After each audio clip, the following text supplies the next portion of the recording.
Oh, he's gone already. Oh no, I'm here. Oh, bloody hell. I like the picture you used there for Andy at the start. It looks like he's contemplating his shit. You know what? You know what? As soon as I cut the intro together, I looked at it and I thought I should really use something else. But I thought, you know what? Bollocks! I can't be bothered. You'll have to tell me where I can get that 12-inch remix of the countdown. Jesus Christ, I didn't think it was going to end. I know. I was meant to repress 30 seconds, but my finger slipped, and I thought, "Oh, sod it! I'm not going back and doing it now." Yeah, no, you're right. I wouldn't do it. I've never pressed 30 fucking hours. We'd have been here all month. Oh, bloody hell! Right. Anyway, well, welcome to episode 2 of USR1 Retro Saturday Night Live, but it's the Tuesday edition, and I want to say a big thank you to my 3 guests. And good night. No.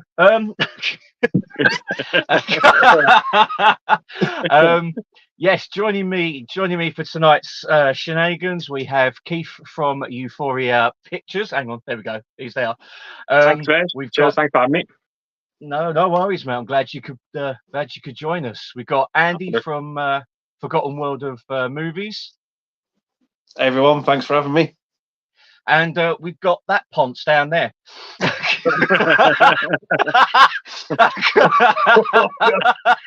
It's some gurning git from Rock God 2004. But I'm gorgeous. Good evening, boys and girls. How's your fucking ass for spots? I wouldn't say gorgeous, but you know. In terms of my ass, in terms of my ass for spots, we can wait till the stream ends and you can let me know. I don't want a fucking live squeezing, thank you very much. Oh no, I'm so glad I've already had dinner. You know, it's damn. Oh, it's going to be a long evening, I can tell. Right, so if you each want to introduce yourselves and tell everyone what your channel's about, what you get up to, and then just pass it all along while Nigel burps his head off. Oh, it's got a soccer badge on. Sorry, I couldn't hear. I said it's got a soccer badge on. You broke up on me there. I couldn't hear what you were saying. Oh, sorry, mate. Yeah, just if you want to introduce yourself, tell everyone what you do on your channel, and then pass it straight along. Me? Yeah. No, the bloke out our front. I'm badly breaking up here. I don't fucking know. I can't fucking hear. I keep breaking up on me. You know what's fucking happening? Your fucking sister. I'll tell you what, I'm right confused. Is it fucking night? No, you.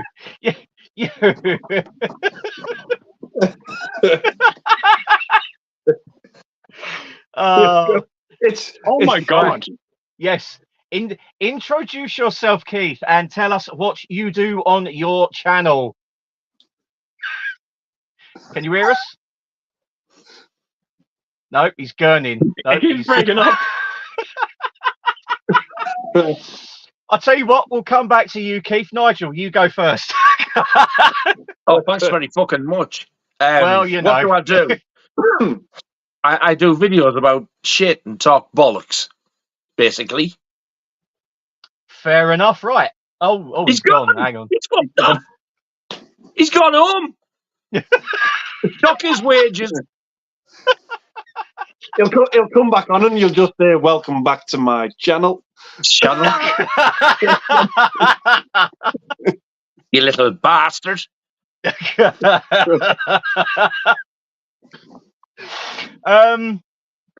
forgot where I am now. Right, Andy, do you want to introduce yourself and let all the boys and girls know what you do on your channel? Okay, yeah. So, I'm Andy. Got a channel called Forgotten World of Movies. where that's pretty much all I talk about is just movies, movies, and more movies. Yeah, I live, breathe shit films all the time, talk about them way too much. But if that's your sort of thing, yeah, come check it out. Fantastic. And you know what I forgot to do? I forgot to put links down below. Oh, bollocks. Right, okay. Useless fucker. Yeah. So I've been told before. Oh, hang on. Hey! Right, hopefully, Yeah, that's better. Yeah. Hopefully that's better now. Fantastic. That's fine with that. If it breaks up on me again, I'll go into the house and I'll have a better signal. But it seems to be No okay at the worries. moment. Yeah. You're not breaking up or anything, or it's not freezing as you're gurning, you know. So Okay, fair enough. I was going to say, if it carries on, I'll go into the house for a better wank. It's a fucking win-win either way. I could go in for a constructive wank. A constructive wank. A challenging shit. well, Oh dear Lord. Either way, I'm happy. that's a challenging wank. Yeah. Oh my God, I've been there, done that.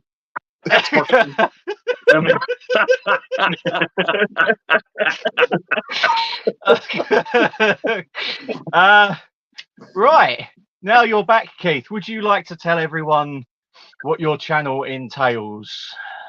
No, Please. fuck off. No. Okay.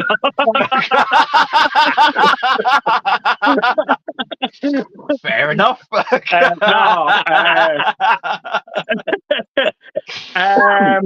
What is my channel? I don't know. I don't even know what my channel's about. I do a kind of a bit of everything. I definitely lean towards the more rarer side of physical media, as you can tell by my background. Yeah, there's something about collecting rare pieces that I just absolutely love. I've been in love with doing that now for years. But I also do a lot of 4K reviews as well. I think it's kind of half and half on my channel. I kind of show a lot of collectibles. I also show a lot of 4K reviews. And yeah, I just do a lot of reviews, unboxings, top 10s, whatever I can do. And I try to do it to my best of my ability. I think I'm doing okay if my subscribers are anything to go by. But then again, I'm waiting for the day they wisen up and fuck off away from me. So yeah, Well, look, if you're into the kind of rarer side of collecting off 4K reviews, yeah, I think you'll like my channel. Yeah, I must admit, your collection is awesome. Very, very awesome. I'm very, very proud of it. I'm very, very proud of it. I'm sure we're all proud of our collections. Oh yeah, 100%. Even though I've probably got a load of shit in my one, but you know, we all have shit. Hey, but it's your shit. What you like, that's the main thing. Yeah, absolutely. Well, I'll tell you what. There's going to be one film that's going to be, well, I'm going to talk about in this video, in this live stream, that is the biggest pile of shit I've ever seen in my life. But that's for later. I guarantee Andy will love it. Probably.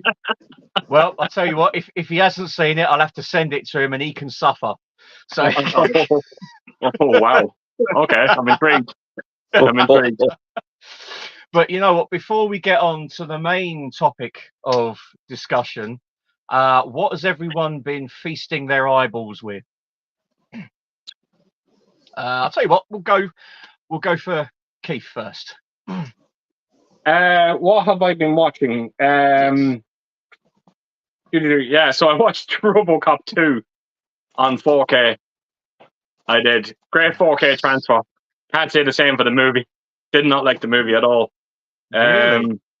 Yeah, I actually done a video on it just this week, and I kind of said in the video that it's one of them movies that I'm kind of wishing I kept it in the past, because I remember really appreciating it back in the day, but it didn't sit well with me. It sit well with me now today, unfortunately.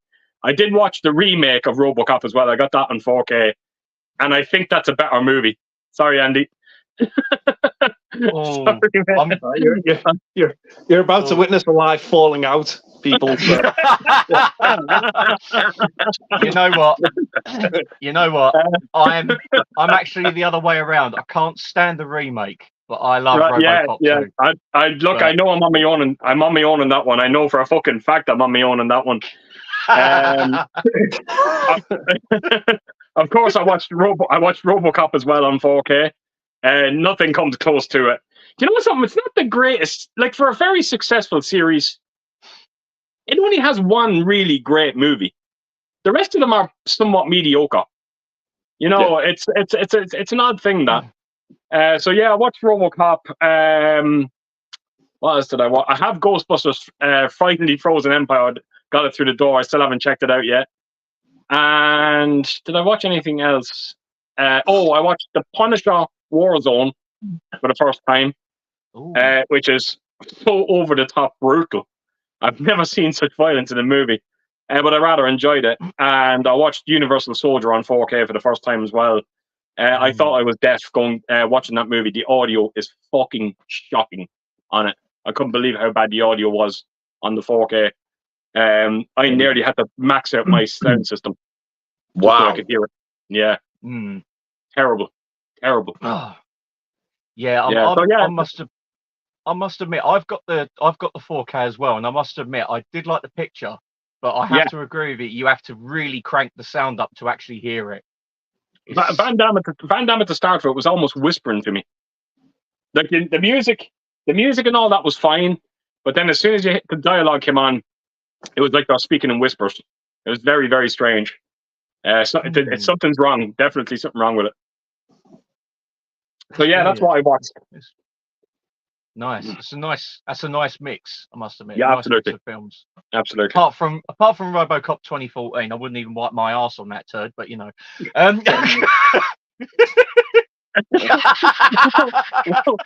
One man's turd is another man's treasure. I think that's copyright that fucker. I think that's only if it's rolled in glitter, but you know. Yeah, Gary. Yo. I don't want to be in your gang. And that's the end of Mike's channel. Yay! That lasted Gary for what, Savile, 2 Jimmy years? Glitter.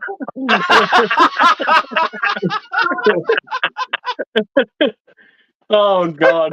Oh my God! Right, Andy, what about you? What have you been watching recently? I actually watched some subscriber mail that Keep sent me. I didn't know what it was, but it was covered in glitter. Oh, okay.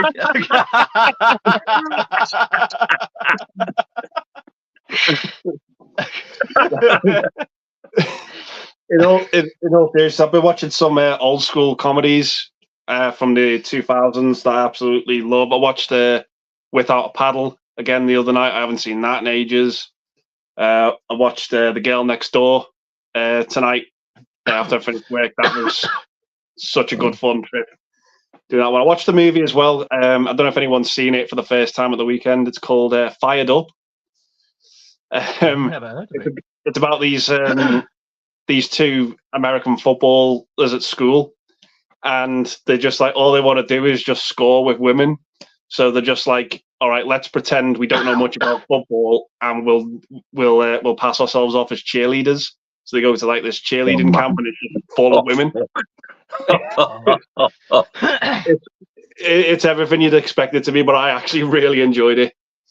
There was another comedy I watched with Jason Biggs and Freddie Prinze Jr. called Boys and Girls. I actually enjoyed that as well. I thought that was pretty funny. No, then, Boys and Girls. Yeah. I was waiting for that. And, I've started watching this as well. It's the Andrew McCarthy documentary about the Brat Pack. Wow! I didn't even know that existed. Well, it doesn't. But yeah, but I'm about 40 minutes in. It's really good. I'm really enjoying it. It's not what you'd expect it to be, but it's kind of more about. It's more about how they didn't really get on behind the scenes. They just didn't. A lot of them haven't spoken to each other in like 30 years. Wow! Really? Interesting. Yeah, and I was quite surprised to see how many of them don't like talking about it at all. It was That really is interesting. mental. Yeah. Really good from what I've seen so far, though. The thing is, even if they don't get on, though, it's still part of their history. It's part of what got them where they are today, isn't it? Yeah. They just a lot of them don't like, particularly Emilio Estevez. He was didn't really want to talk about it at all. Now, I thought you were going to say Demi Moore. I haven't got to her part yet. Well, I think that's why Judd Nelson and Molly Ringwald aren't in it, because I don't think they like talking about it. If I'm honest. Jesus, really, what really the hell happened to them? Yeah, because it's literally him on his phone, and he tries to like ring people up, and he says, "I haven't spoken to them in 30 years. So I'm just going to see if they answer me." And he says, "I don't even have Judd Nelson's phone number. I've tried getting in touch with his agent. I can't get in touch with him." Yeah. Wow, that's sad. Yeah. It's like it was like how yeah, it was like how the name Brat Pack was forced upon them. It was some journalist at the time sort of branded them as it, and it kind of stuck with them, and they didn't really want it at all. It's really fascinating stuff. It could have been worse. They could have been labelled the cunt pank.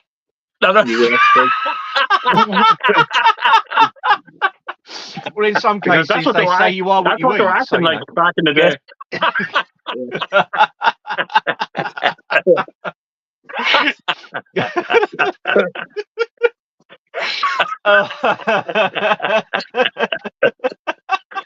Oh, Jesus. It would have been more apt. Oh, fucking hell. Right. Yeah. So, anything else, Andrew, or was that it? Yeah, that's it for me. It. Yeah. Okay, so on to the next topic. No, I'm joking, Nigel. You're next. Look at the face of Nigel. He was about to be fucking ass. The look of, oh, thank fuck, he's forgot. Oh, no. Right. Well, I've watched Sleepaway Camp and Scream 4 with these two fuckers who've obviously forgot about it. We had an absolute blast. I watched the first American Pie the other night. I haven't watched it in years, and it's still funny to this day. We also watched not so long back The Burning, the three of us, and the 4K transfer, and that is absolutely stunning. And I think it was not last. Was it yesterday or the day before? I watched this. This is a Section 3 video, Nasty, Enter the Devil. Oh, okay. It's a US release. It's released by Massacre Video. I've never seen it before, but it was one of the ones I was actually dreading watching because the trailer was so fucking dull. I thought this is going to be horrendous. Do you know, I really enjoyed it. Wasn't a fast-moving film by any stretch of the imagination, but I was just invested in the story. And there was a couple of things happened in it where I wasn't expecting them. Not jump scares, but like when something happened and I actually, at one point, something happened and I went, oh, no! And I thought, shut up, you daft cunt, you're on your own. It just shocked me. I did not see it coming. It's really cheaply made, but the main fella in it is the guy who plays Mark's dad in Salem's Lot. Okay. You know, the one who keeps saying to him, when are you going to grow out of all this stuff, Mark? He's the main one in it. Okay. It's like in the middle of, it looks like in the middle of Texas somewhere, some sort of deserty thing. And that character out of Salem's Lot, he owns this little, it's like a bar cum sort of little hotel-y thing made out of wood. And this sheriff gets sent out there to try and discover like where these missing people have been. And there's some sort of like, it's a weird satanic cult going on. So he starts to investigate that. I won't say any more in case anybody wants to watch it, but it is a Section 3 video, Nasty. I don't know how it got there because there's nothing offensive in it. Did anyone very, enter very the low devil in wood. Did anyone enter the devil in it? That'll be it. It'll be the title. No, they didn't. No, that's a fucking letdown. But the devil entered a few people, mind. Whoa.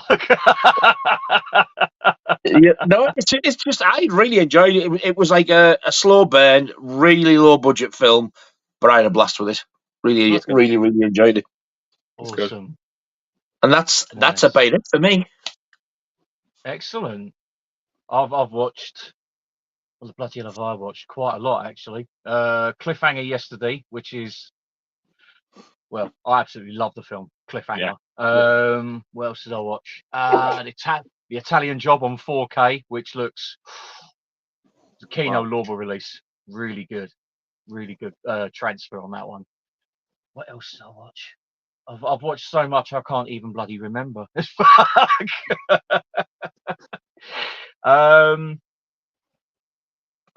we not get an Italian Job 4K release over here? We did, Right. but it was like I think it was like 40 quid, and you got like a load of tat in with Yeah, it. Parma, yeah. Yeah. Yeah. The Kino Lobby release I think cost me about what, 22 quid, 23 quid. Okay. So I was like, well, I might as well just go for that one. You know, That's it's fair going to enough. be the That's fair same enough. transfer. See, we are all fans of the tat, so we'd go for the expensive Yeah. one. Oh yeah. You We can't like beat the a old good bit of collector's tat. edition. Absolutely. Absolutely. Well, I do normally go for collector's editions. I mean, the Studio Canal ones, I've got all 4 of the John Carpenter ones. I've got Flash Gordon and Total Recall, but you know, I just thought for that, it was just like, for the gold bar, it was like a laminated piece of card, and I just looked at it and I was like, See, Paramount are the masters of the crap tat. That's why I don't. That's why I don't really buy many of their releases. No, I don't blame you. I really don't where you blame get booklets and posters off Arrow and stuff like that. I got Fatal Yeah. Attraction, and the bonus thing you got was a fucking opera ticket. Not Imagine Butterfly opera ticket, because that's what she buys tickets for to go in the film. So you get an opera ticket. Yeah, you might get a poster. I can't remember, but that was something the like that was the main thing. The opera ticket. That's obviously what I bought it for. But I need to get that movie though. Oh, it's amazing. You know what? It's absolutely amazing. I love it. Well, Fatal Attraction. I've never seen it. Never seen Wow. it. And don't listen to all the bell ends who say the transfer is shit. It looks fucking amazing. I got the HMV Premium Collection on Blu-ray, and then when I watched it, I was like, "Wow, that looks a bit rough for Blu-ray." And I was a little bit disappointed. And then when it announced the 4K, I was like, "If it's out like the Blu-ray, no thanks." And then I just bit the bullet one day. It was in a sale, and I got it. I was like, "Fuck me!" It blows the Blu-ray out the window. Really, really, really good. Nice. It's not the greatest one I've ever seen, but my God, it's far from bad. Okay. Nice. Well, I'll tell you what, I just remembered another one that I watched, and it was Event Horizon on 4K. And I'll tell you what, the transfer on that was, it was so good. They literally gone in and repaired most of the damage that they found on the print. Literally made it look brand new. I do remember being impressed by the transfer. I thought it was a bit dark. I thought it was a little bit dark at the time. Might feel different, on my new TV. Yeah. It's just, I just love that film. It's just, it's a great movie. Great movie. It really is. Just, I can't say nothing more about it other than I just fucking loved it. Yeah, absolutely. I agree. I love it as well. So, might as well head on to the main question, which is literally the underrated, the hidden gem, and the rubbish. So literally, we just pick a film for each category, and just literally discuss it. So, you know what, Nigel, you can go first on the underrated. The underrated. The underrated, yes, a film you think is underrated, yes. I will say for the underrated, The Wraith with Charlie Sheen. Nice.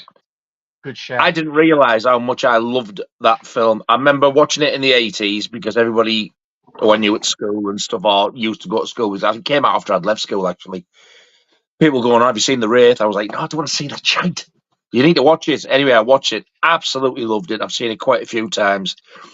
And then I hadn't seen it for donkey's years. And then when Vestron Video announced it, I was like, day one pre-order for the US one. And I just cannot get enough of that film. It's got everything in it. There's a little bit of horror in it, tiny bit of sci-fi, bit of fantasy.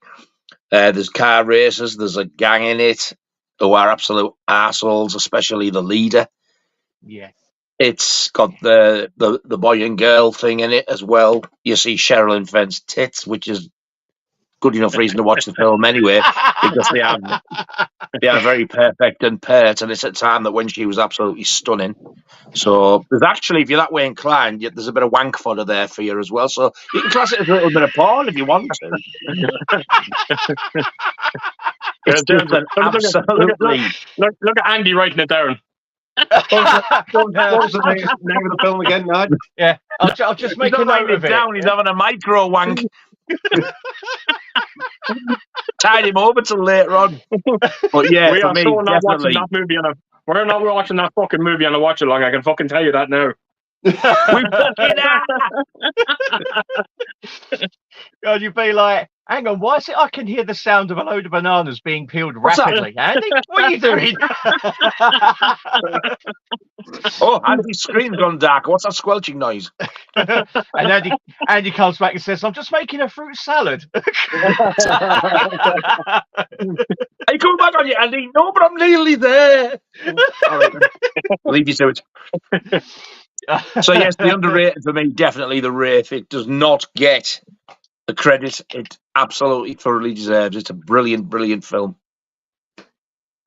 What do you think, Andy? The Wraith, yeah. I didn't like it the first time I watched it, but I did watch it on rewatch because of Nigel's recommendation, and I thoroughly enjoyed it a hell of a lot more. I thought it was a really, really enjoyable film. Yeah. Got so much going on though, hasn't it? Like so many different elements going on. It's like just one. Yeah. You can't give it a genre because some people would say, well, it's action. No. Well, it could be science fiction. It's got a bit of everything in. It's just brilliant. Love it. Yeah, that song at the beginning as well, Where's the Fire? The soundtrack's awesome. Yeah. Yeah, I have to agree with that. Apparently the soundtrack did get a release as well, which I didn't know. I wouldn't mind hunting that down, you know. I did have a look for it a while ago on eBay, and it's like Jokers want so much for it. But I don't know if the price has changed on it now. But yeah, they wanted a hell of a lot for it. I'm surprised it hasn't had a repress, to be honest. But then again, it's an underrated film, so probably not on their radar. True. What about you, Keith? What do you think of The Wraith? I have actually a lot to say about it. I haven't seen it. Sorry. That's fucking loads. You've got shite. You really went into depth there. That's just amazing. I know. I tell you, I swear to God, I should have held a cup of tea with my pinky in the air before saying all that. Andy, yeah, he hasn't seen it. Are we ready? 1, 2, 3. Watch it on. I am not fucking watching that movie with you. Fuck that. You are. It's fucking amazing. No. I've changed my mind. That's what's on Friday. I don't fucking have it. Then I suggest you illegally download it, you cunt. Me illegally download? Who the fuck are you talking to? All your other videos for John Carpenter copyright. Illegal? That's a sick bird, isn't it? Fuck off. Yeah, so that's my 2 cents towards The Wraith. Right. Okay. What can I say about The Wraith? I absolutely loved it. I absolutely love it. As you say, it's got a little bit of everything: sci-fi, horror, thriller, gang warfare, people being rammed off the road and exploding and stuff like that. It's a great film. It really is a great film, and I have to agree with you. The soundtrack is an awesome one, and it fits the film really, really well. It's just brilliant. just brilliant. And I'm glad that it's finally got a Blu-ray release like over here. Yeah. You know, I can't say nothing else about it because, you know, you both said pretty much everything. So, you know what? We'll go to Andy next. Your underrated film. Okay. It's a comedy movie. It's a Happy Madison film. It doesn't get talked about. I haven't really heard anyone talk about it, to be honest. It's called Grandma's Boy. It's pretty much stars everyone you'd expect to see in an Adam Sandler film. Yeah, it's all right. I'm just like What the Keith fuck is down he there. laughing at now? He's just cracks up. I don't know why. No, I was just gonna say, I have a lot of input to put towards this movie as well. Oh never God, seen it. no. Well, I've got a bit about this one as well. All right, go on. Sorry, Andy. Andy. No. It just follows this guy who's like, he works for like a gaming development company, and he gets like evicted from his house, so he has to live with his grandma and her friends.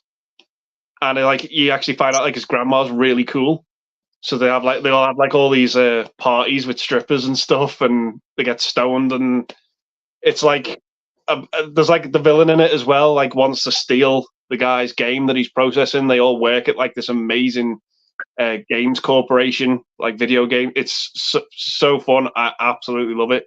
Linda Cardellini's in it as well, who's just stunning in everything she's in. She's like the love interest in it, and it's got like so up and coming familiar faces in it as well. Jonah Hill's in it. There's a scene in it where like this girl wants him to suck on her tits, and he ends up sucking on them for 13 hours straight because he just like doesn't stop. It's so funny. They'll be all red and sore. Yeah. It's like they wake up the next morning and he's still going, and they're like, "Have you had enough?" And he's like, "No."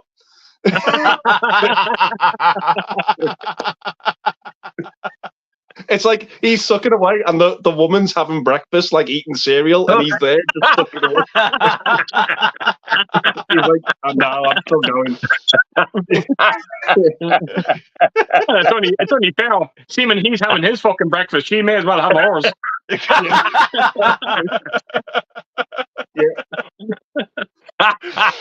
I want to see it now.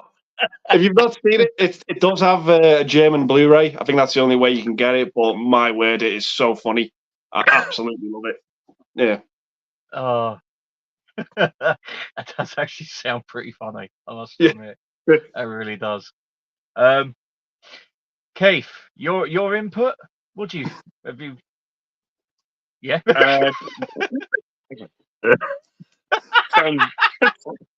Sounds interesting. A 30-hour pit sucking scene. I'm in.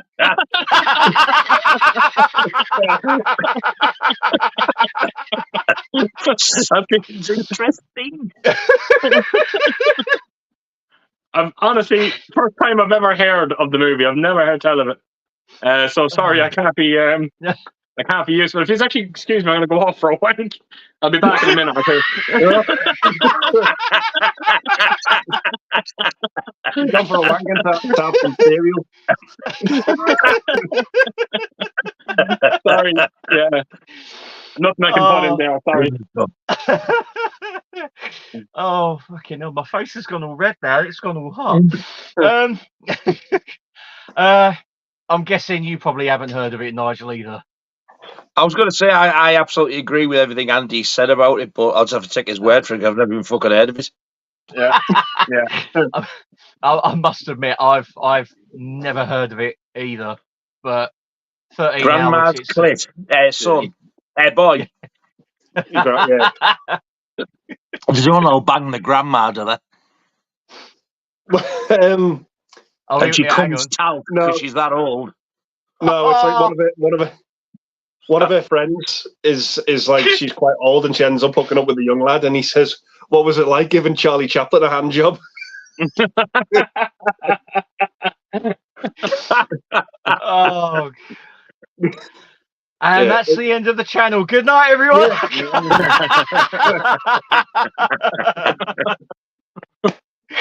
Oh, yeah, I've never heard of it either. I must admit, that's the first I've, you know, but I think I'm sold on the 13-hour tit sucking scene. It doesn't play in real time, unfortunately.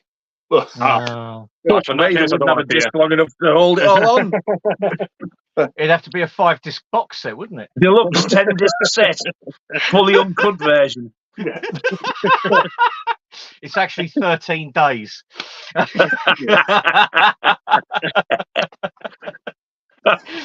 Oh, Keith, your Yes. underrated film. My underrated movie is hands down probably the best horror movie I've seen in a decade, and it's going to be Hellfest. Hands down. Oh.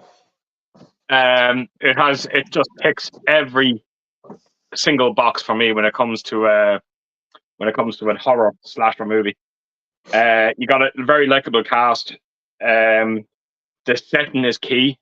The setting of it, they all go to this kind of horror fun fair and all that. It's just a key setting to a slasher movie.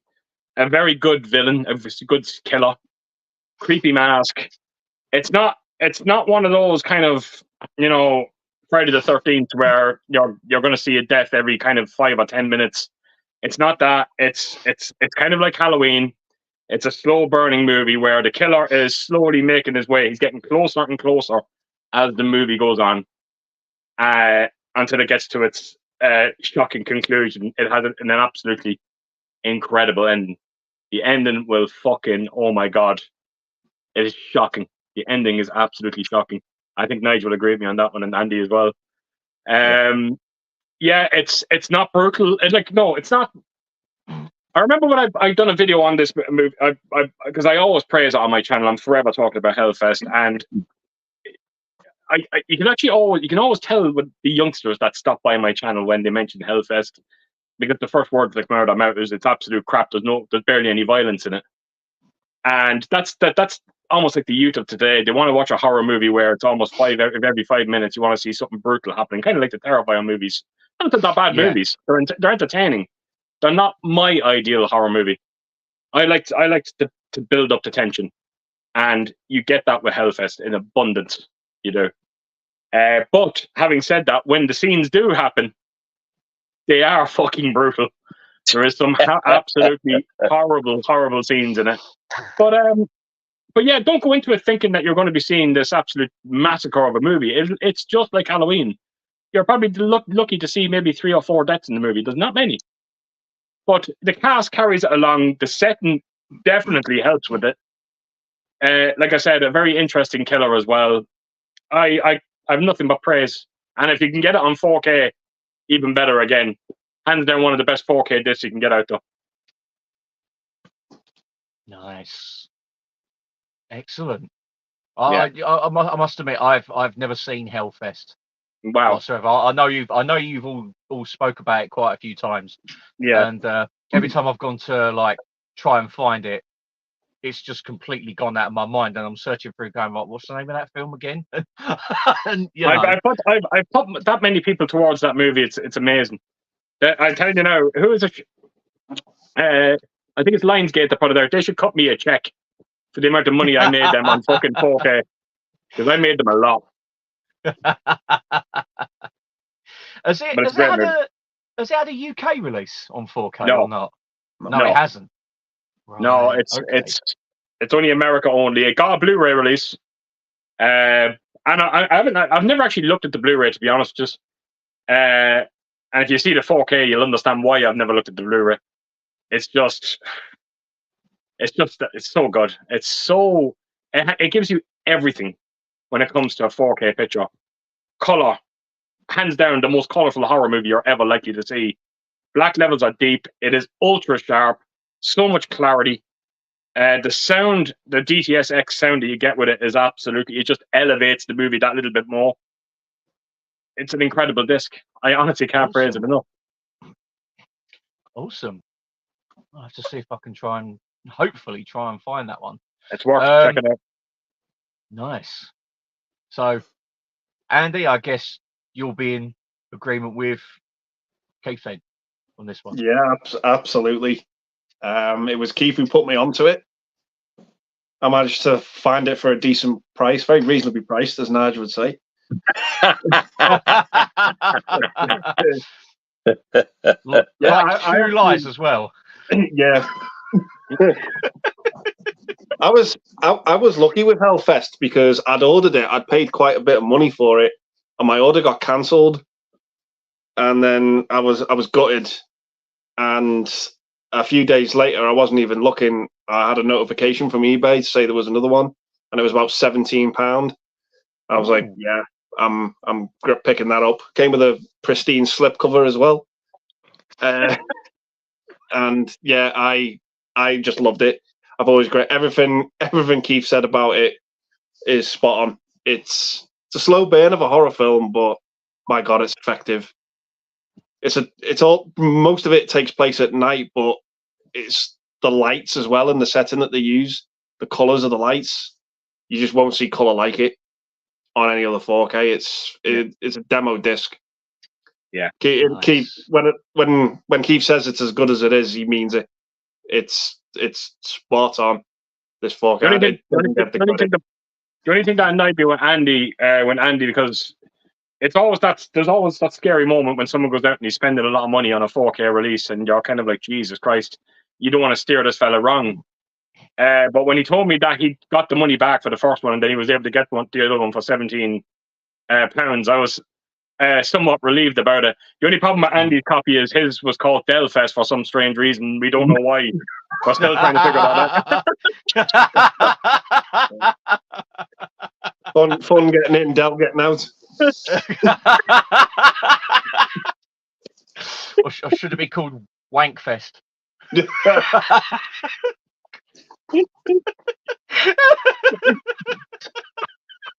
at least it came with a pristine slipcover. That's all I'm saying. After that, once you get the pristine slipcover, that's all good. All good. Yeah. Gotta be pristine. Yeah.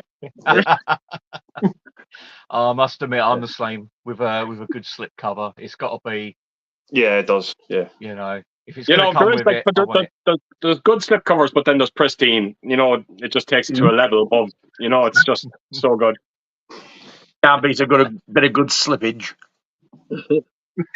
I knew that was coming. I just knew subconsciously that was coming. Hey, matron, I'm guessing, Nigel, you're in agreement then. Oh, fucking hell, absolutely. I had actually already seen it. I think it was Netflix I'd seen it on. Just like my missus was like just going through. She went, have you seen this before? I went, no, so I'll watch this, and it absolutely fucking blew me away. And then when I started doing the YouTube videos, John Mondo, Chelwick John, he mentioned it to me. And then when I finally got to meet Keith, he mentioned it to me. I went, yes, I said, I've got it. But he had the 4K, and I found the 4K with a pristine slip. Oh, yes, thank you very much. I've got to say that everything that Andy and Keith have said, that they're not exaggerating. You hear a lot of people who say that, like, if you want to see colour on a horror film on a 4K disc, you need to see Suspiria.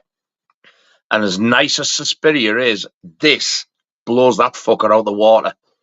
Hellfest. It looks absolutely stunning. It's not just the colour. It is absolutely pin sharp, clear as a fucking bell. It's just absolutely beautiful from start to finish. And a lot of people, like Keith said, like, you see these youngers like, oh, what a load of shit. It really isn't. It's a brilliant film. And although the ending, it's like, don't expect like a jump scare at the end, because you're not going to get one. When Keith says it's shocking, it's what happens. It's not a jump scare, but something happens and your jaw just drops and goes, no fucking way. It's like that kind of shocking. Ooh. Yeah. But it is such a brilliant film, and it is so well acted. Yeah. No, I absolutely agree. I can't, like the lad said, I can't praise it enough. There's one thing I was going to say. I said to the boys before, and I've said it countless times in my videos about Hellfest. Tony Todd, for instance, makes a cameo in it. He's only in it for around what we'll say we're in 3 minutes, lads. I think that's safe to say 3 minutes. But he's fucking good in it, though. But he is great in it. But the thing about Hellfest is, if you do have a great sound system, where your rear speakers and your overhead channels work incredibly well, Tony Todd is in that movie from start to finish. You can hear his voice the whole way through the movie. Wow. And it's all to do with ambient sounds. He's behind you, he'll be over beside you, he'll be above you, but I guarantee you will hear his voice so much during that movie. And that's what I'm talking about with its audio. It is so immersive. And I honestly, I said it before, I would love to have Andy and Nige in this room so they can actually fucking experience what I'm hearing when I watch that movie. Because that would be an experience and a half, but I'd love to hear it. As much as them two boys love the movie, I guarantee you I could actually heighten their enjoyment even more if you can hear it the way I hear it. It's very special. Awesome. Is it a more modern movie, or is it one from like the 70s and 80s and that? No, it's modern. Modern. Yeah. It is modern. Oh, okay. Yeah, I think it was 2018 came out. 2018, yeah. Somewhere on there, yeah. Yeah. Okay. Yeah, and the one thing we all forgot to mention as well is it's held over Halloween as well, of course. Yeah. Yes. It is the ultimate Halloween movie to watch as well. Like it's made its way into my Halloween night now. That's the fabric of my Halloween night now. Hellfest is featured now. That's how good it is. Another thing about it as well, you normally think, right, they're going to go to this thing called Hellfest and they're going to get stalked or whatever. You think, right, so the first half an hour is going to be of them like meeting up on what we're going to wear. But no, you literally watch it a few minutes and bang, they're there. Yeah, absolutely. Apart from the first opening few minutes, the rest of the film is set at this Hellfest place.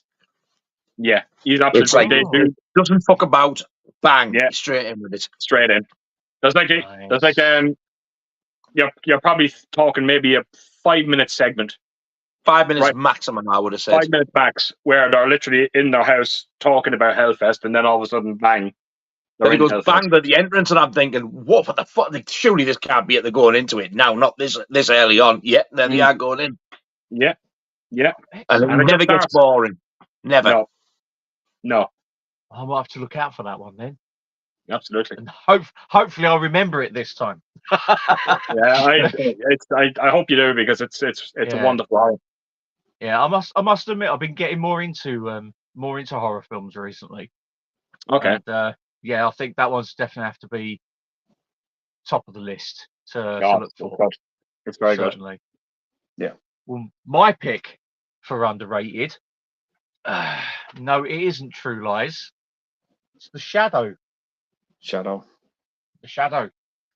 Yes.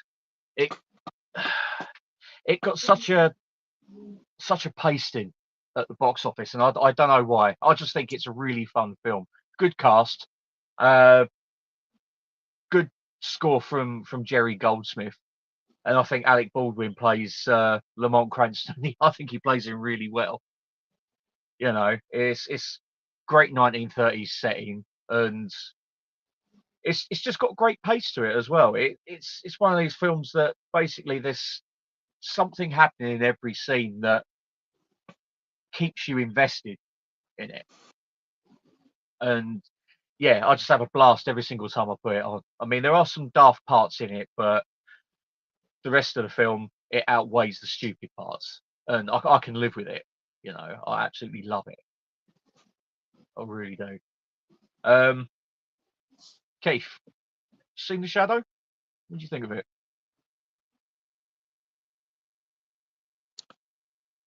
He's frozen again. I don't know. He's got to fucking sleep. That's wank face.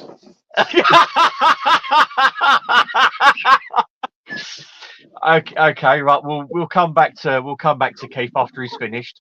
Right, and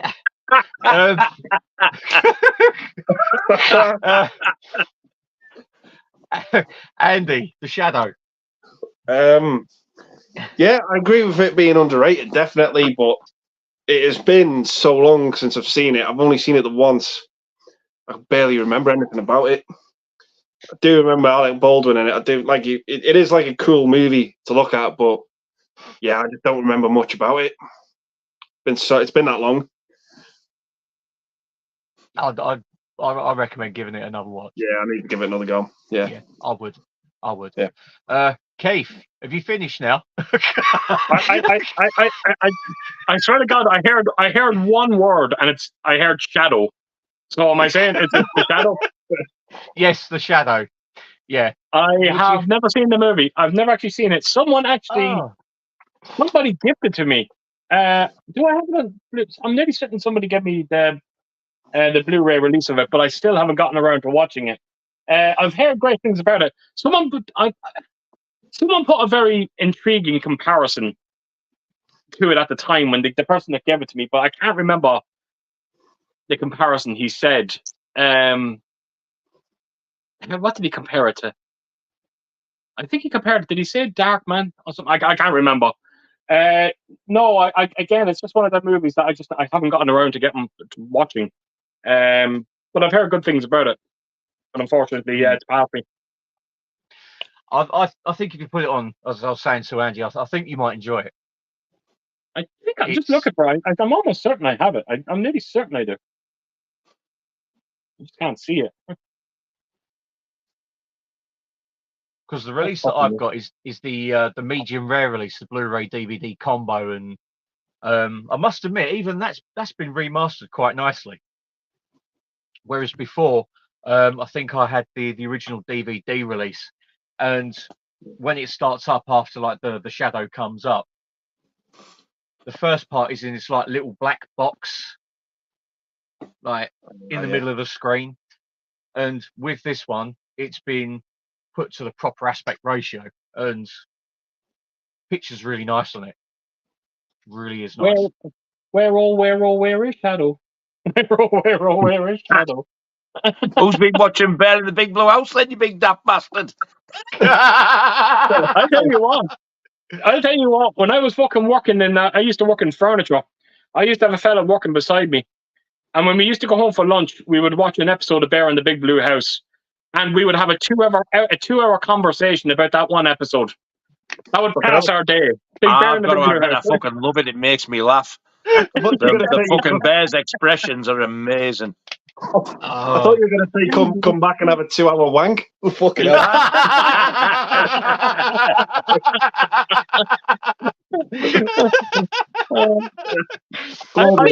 Fucking issues. I loved when he used to come up and sniff. Do you remember he used to sniff the camera? Yeah, I used to do that. You know, when somebody goes near your neck and you go like, I used to do that when he sniffed the camera. You fuck off! You're making me go all goosebumpy, you big hairy cunt. Ooh, Andy, you smell like semen. Mm.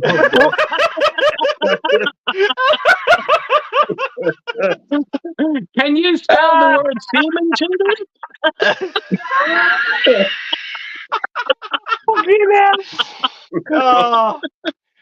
It's an episode once, and the entire episode was about having a shit, and I fucking loved it. Everybody sometimes has to poop.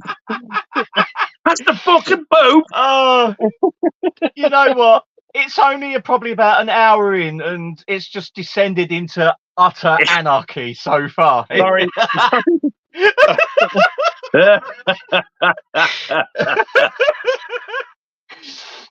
Mission accomplished. That is hilarious. The fucking Bear in the Big Blue House. As long as you didn't say Bear in his big blue balls. So goodbye, goodbye, good friends, goodbye. Give her the moon. Goodbye. Oh, yeah. I thought you should put up back in the sky, go. and don't forget Tudor. Hey, Bear. Tudor was a great character. You little cunt.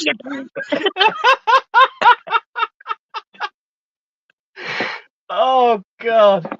Oh. Now I want to watch a fucking episode of Bear in the Big Blue House. Watch along. Got a DVD there. Now I'm giving me second thoughts. I've got it out to go to a charity shop now. I think I might go and rescue the fucker. Oh, I hope you're talking about a DVD there. But I am. So, Nigel, the Shadow. I'm guessing it's probably not your cup of tea. I've never seen it. Is it a superhero, whether it be DC or Marvel? It's not DC and it's not Marvel. But it is a superhero. I think so. It's from the 1930s. It was a radio serial. Yeah, fuck that. That's why I haven't seen it. Let's have a look. It's about as adult as a Farley's Rusk. Advanced Magazine Publishers Inc. So yeah, it was a comic book as well. No. Not my thing. Nope. That's fair enough. Can understand that. Right. Well, I'll tell you what. Did someone bring that movie out like a premium? Because I'm telling you now, somebody gifted that to me, but I cannot see it in my collection. Did some label bring that out? Like a probably premium label? Yeah, it was medium rare. I know. Medium rare. Who the fuck are they? I'm just going to the bar. I was asking about the edition, not how you were cooking it. Oh well, okay. Shout Factory also brought it out in the US. Oh my God! I've got my movies completely mixed up. It's The Phantom. I'm big enough. That's the movie I get it confused with, The Phantom. I just seen it up there now. The Phantom. Sorry. No, you know what? I've only ever seen The Phantom once, and I don't remember anything about it. Yeah, I haven't seen it either. I think it's definitely worth a watch. Okay. I thought it was The Phantom you said. Wasn't it The Phantom you said? Yeah. No, The Shadow. Oh. I was thinking of The Phantom. Yeah. Either of which I'm still not fucking interested. I'll tell you what if I told you they were a Section 3 video nasty? Then I would get them, but I know you were a fucking liar. Right, on that note then, we'll go to the comments. Right, how'd you work it on this phone? Right, hang on. There we go. Right. We've got Carlos watching. Hi, Carlos. He says, hi, Magic Mike, Cool Keith, Nasty Nigel, and Action Andy. I didn't even notice. Good evening, Cunty Carlos. Yeah. Hello, Carlos. With Keith looking over the top. Nice intro. Hope all is well, guys. Yep, it's going all right. We've got Wilkie's Movies and Music. Wow, there he is again. Hello, mate. Hey, Corey. Yeah. Carlos is back saying Arrow Video US just announced Friday the 13th, 2009 in a 4K collector's edition. What do you guys think of this release? Hang on, if I get rid of that comment a minute, then we can see Keith's lovely face. There we go. Can you scroll me over to the other side? Then that'll solve that issue. No, it's not working. I'm literally grabbing your fuck. You careful, and careful, grabbing his what? Hey. Oh, I can't work this. He sounded like he was from fucking Liverpool there, didn't he? Hey, software. Hey, calm down. What are you doing? It's fine. Don't worry about it. Calm down. Hang on a minute. Nope, I can't even do that either. Right. Sod it. So yeah, he said about Arrow Video US announcing Friday the 13th on 4K from 2009. What do you guys think of it? I've never seen it myself. It's I well, I you're fucking asking, you're picking us out earlier on. We can't all answer together.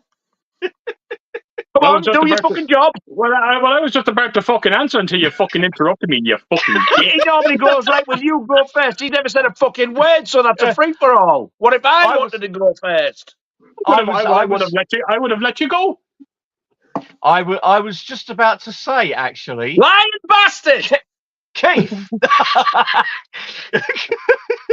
Fucking lying bastard. You know what? You know what's wrong? You know what's wrong with Nige? Because everything I'm going to say now is what he was going to say. Ah, okay.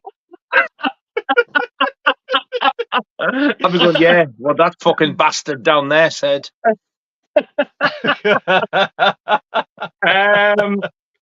Yeah, look, it's a random release. I'm not going to lie.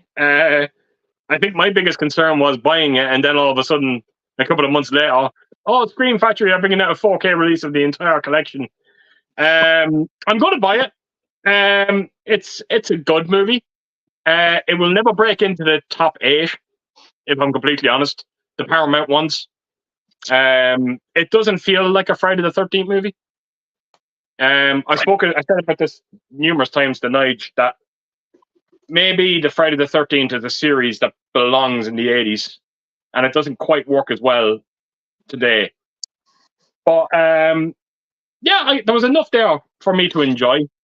The 4K release looks good. I like the artwork that's on it, and hopefully they'll do a good job in the 4K picture. But having said that, the Blu-ray already looks great, so I'll have to wait and see. But yeah, it's a fun movie. Okay. As I say, I've never seen it. I think I'd just stick with the original run of movies. It's technically a remake of Part 2. I wouldn't say it's a remake of the first. Because Jason's the killer in it. Jason's not the killer in the original, so yeah. So no, of course not. It's his mum, isn't it? Yeah. Yeah, you kind of see basically everything that you need to see for the first movie happens for the first 2 minutes of the movie, 3 minutes. Yeah. And then it goes into the whole Jason side. So yeah, look, I'm interested. Okay. What about you, Andy? You interested in it or? Not so much the 4K. I mean, I'm so on the film. I think it's good. I just don't think it's amazing. Not good enough for me to invest in the 4K. Because I've got the Scream Factory box set, and that for me, it just is well covered. It does its job. That's all I'll ever need, because I don't go back to that film a hell of a lot. But for fans, I guess it's a nice release for them. Yeah. Okay, cool. Nice one. Nige, what about yourself? Yeah, as soon as I found out about their pre-orders, I absolutely love that slipcover. I think it's gorgeous artwork. And it was done by Ghoulish Gary, is it Pullin or Pulin, wherever his name is. Apparently he did it. He's done a fucking hell of a job as well. It's got both cuts in there, and apparently it's 2 discs, which I didn't realise. It doesn't say that until you read the description. It's not the greatest remake, I've got to admit. I personally liked the A Nightmare on Elm Street remake better. And the Texas Chainsaw Massacre, and the Nightmare on Elm Street one gets absolutely shit on, and I think it's a really, really good remake. It's good. It's not brilliant, but it is a good film. It's not going to be the original. The original is my second favourite film of all time. But I'm one of those who's like, it's anything Friday the 13th on, and I want the fucker. Whether it be the first one, the remake, or any of the sequels. But I totally agree with Keith. The best ones are the 8 Paramount ones. You can't beat them. I love Jason Goes to Hell. I despise Jason X. And I loved Freddy vs. Jason. But none of them come anywhere near those 8 Paramount ones. I went to the cinema to see the remake, and I was really disappointed. It was good, but it wasn't brilliant, which I was expecting it to be. The violence is good, but the film itself, I think it could have been so much better. That doesn't mean to say I don't like it. As for Scream Factory doing a box set, I doubt very, very much that's going to happen, because Paramount have already released the first one. Now Arrow are doing the remake, and I think Scream Factory have been pushed back so many times asking. It nearly happened, and then Paramount were like, nah, we want to do the 4Ks if they're going to happen type of thing. I doubt there'll be a box set, because 1 and remake are already out there now. But yeah, I'm definitely getting it. Not the greatest remake, but it's definitely not the worst. Well, as I say, I've never seen it. It's not going to be one that I that I pick up at all. I mean, if a film comes on telly and I watch it and I end up liking it, then I might pick it up sometime down the line. But it's not one for me, really. Carlos has put one, Eastwood for Life fan. He says, I'm guessing Keith will be getting The Village of the Damned on 4K, the John Carpenter version from Screen Factory. Hang on, I'll get rid of that comment. Fucking Dan Tootin, Willie. Yeah, well, I screenshot the actual page from Facebook and I sent it to him because as soon as I saw it, I thought he's going to pre-order that fucker, isn't he? And then as soon as I sent it to him, he sent me a message back saying, I've already pre-ordered it. And I was like, I thought he did. I knew about that movie before fucking that release, before Sacred Bones knew about it. That's how on top of that. He's pre-ordered it and then some. He's gone that deluxe edition with the single. Yeah, I contacted everyone that I needed to contact with that release. Everyone pre-ordered it. Everyone that I know pre-ordered it. Bar these two fuckers here. Look, it's by no means a John Carpenter classic. But I in a weird kind of way, I agree with Andy. I don't think he's never really made an absolute shit movie. I always get some sort of enjoyment, even from the worst of them. I get a little bit of enjoyment, and Village of the Damned is probably somewhere in the middle there for me. So I'm ecstatic to see that in 4K. It's going to be great. You know what? Out of all the John Carpenter films, that's one I've not really seen, along with Ghosts of Mars. But it has a great cast. It's like, Kirstie Alley is in it. I was going to say Keanu Reeves. Christopher Reeves. Reeves. Wow. Mark Hamill's in there as well. Yeah. He's a priest, isn't he, in it? That's right. He plays That's a priest, right. Yeah. I think the man, what's his name? Oh, Michael Parr. Is that Michael Parr? Is that his name? He's in it at the start. I'm sure there's more. I'm just not thinking of them. It does have a decent cast. The woman from Crocodile Dundee, she's in it as well. Thank you very much. The blonde one, yeah. Okay, yeah. I can. I do have the original black and white one. That there was a double DVD set. That was right. Village of the Damned and the sequel, Children of the Damned. I've got them. They're good, but I've never ever seen the John Carpenter one. I think I've got it on Blu-ray somewhere. I'm certain I have. I'm gonna have to dig it out and finally give it a watch. But if I do like it, then if you say that the 4K looks pretty good, then I might actually upgrade it. So I'll wait for your review. Nice. Who's Alex Kintner? Alex Kintner is the young boy on the yellow raft who gets killed in Jaws. Yeah, I just got a message. I just got a message from somebody saying they sent me pictures. I haven't seen the pictures, but I was basically told to send them to you, and it's proof that he was the first victim in Jaws.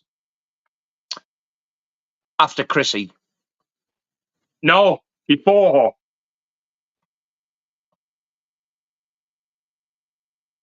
It's something to do with the date, apparently.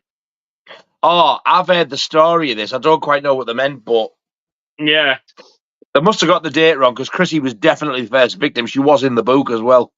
Yeah, I don't know. It's actually St. John that sent them to me. There, I was just looking at it. Oh well, send them. I'll have a little look, see what it says. No problem. Right, so we'll carry on with the comments for a moment. Raised by Movies is laughing their ass off. What? I have no idea. Probably the shenanigans earlier on about, I don't know, the 13-hour nipple sucking thing and whatnot. Carlos says, I love the original RoboCop. The second, bit disappointing. Nancy Allen goes missing in the movie. I do like the second one. I'll turn it up a minute so we can see Keith. I've only ever seen the first. I've never seen any others. I've got the remake on Blu-ray that I got sent to me, but I've not watched it yet. But I've never seen 2, 3, or the remake. I love the original though. Oh, the original I think is a stone cold classic. You can just put it on and just enjoy it. It's just fantastic. The second one I do like. It's not as good as the first, obviously. The third one, again, I have a soft spot for it, but I can see why it got slated. The remake, well, as I said earlier on. But yeah. Obviously, Andy, you were saying about RoboCop 2 earlier on. Yeah. You said about that, yeah. That's Keith Broad. The only one I really dislike is the remake. The remake's the one for me that I probably can't see myself watching again. I actually like three. I actually like 3 more than 2, to be honest. And I do really like 2. But I think 3 is probably the worst made movie. But there's so much in 3 I really like. I like the Splatterpunks in 3. I think they're fucking awesome villains.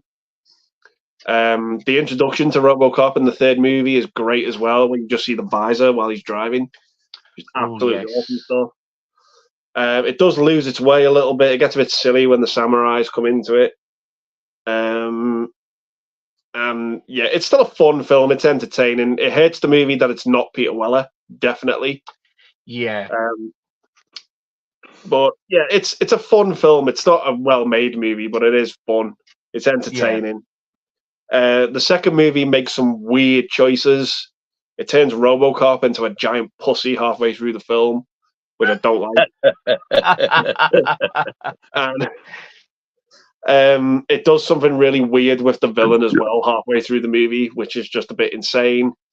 If you've seen the film, there's like a woman in it. She's like a background character. She's fucking creepy as fuck. Some of the stuff she does to the main villain.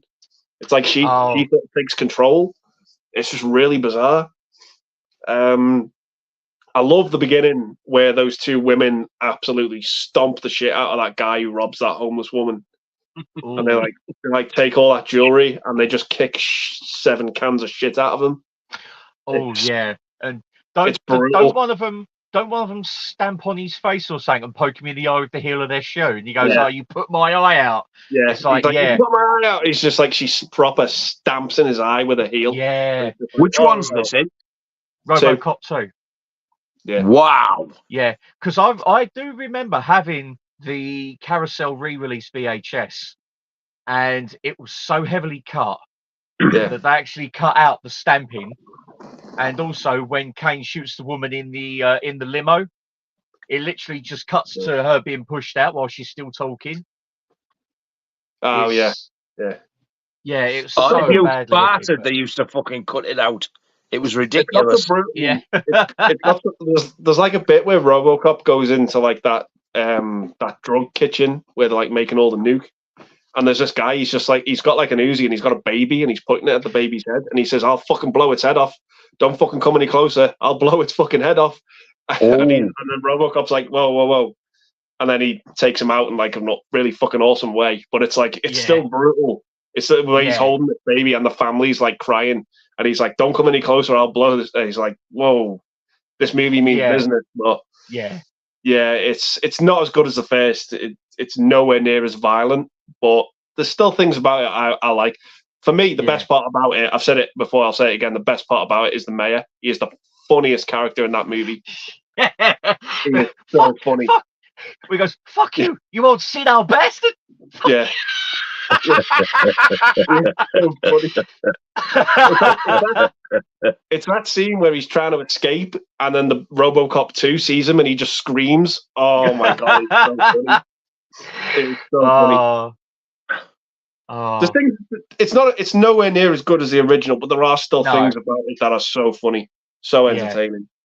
Yeah, I have to agree with that. Keith, you said earlier on that you didn't like it. Yeah, I was very disappointed with it. I would nearly go as far as to say that I was bored. There was things in it. The things in it that done that just made no sense to me. Like Andy picked up on turning RoboCop into a pussy during the movie, just to fill up a bit of running time. That's all that was there for.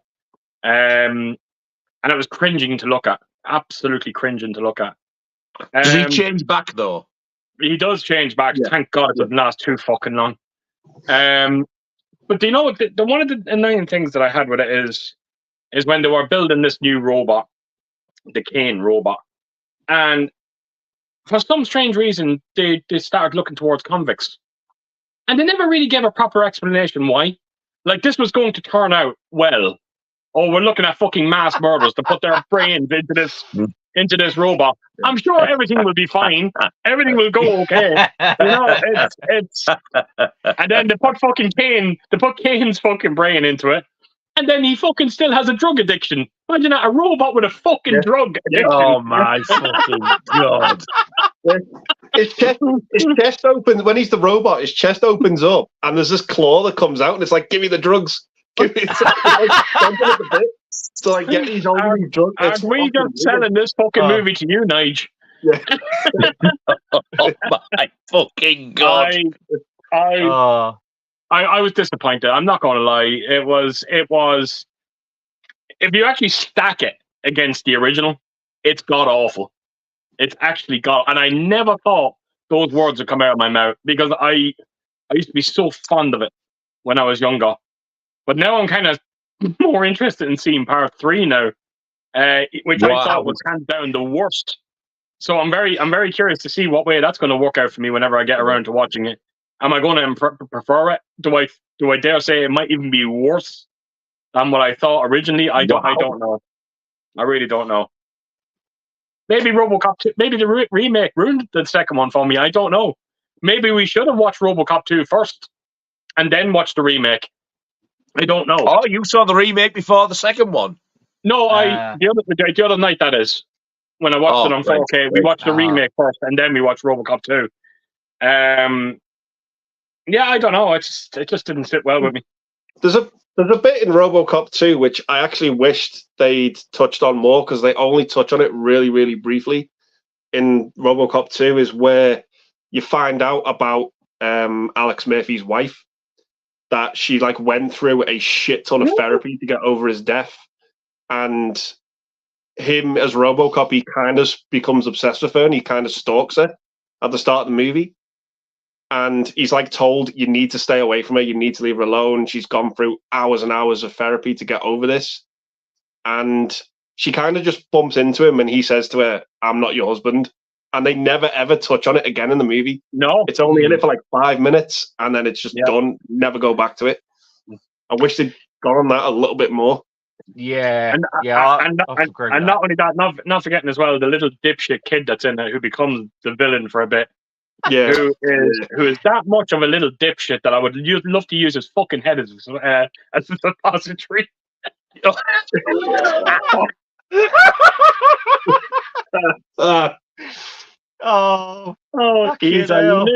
oh my god, that's a new one. He's a fucking little prick. He is horrible. He's horrible, and he's trying. Is he worse than the Babadook, little shit? Oh no, he's very annoying. Him wearing fucking top of the line. Nobody can beat that little Babadook fuck. This kid, Nige, I'm not kidding you. He's like around 12 years old in the movie, wearing these top of the line suits, and there was grown men taking orders from a 12-year-old. Yeah, and I was kind of just sitting there and I was going, "Oh no, what the fuck am I watching?" You know, it's just no.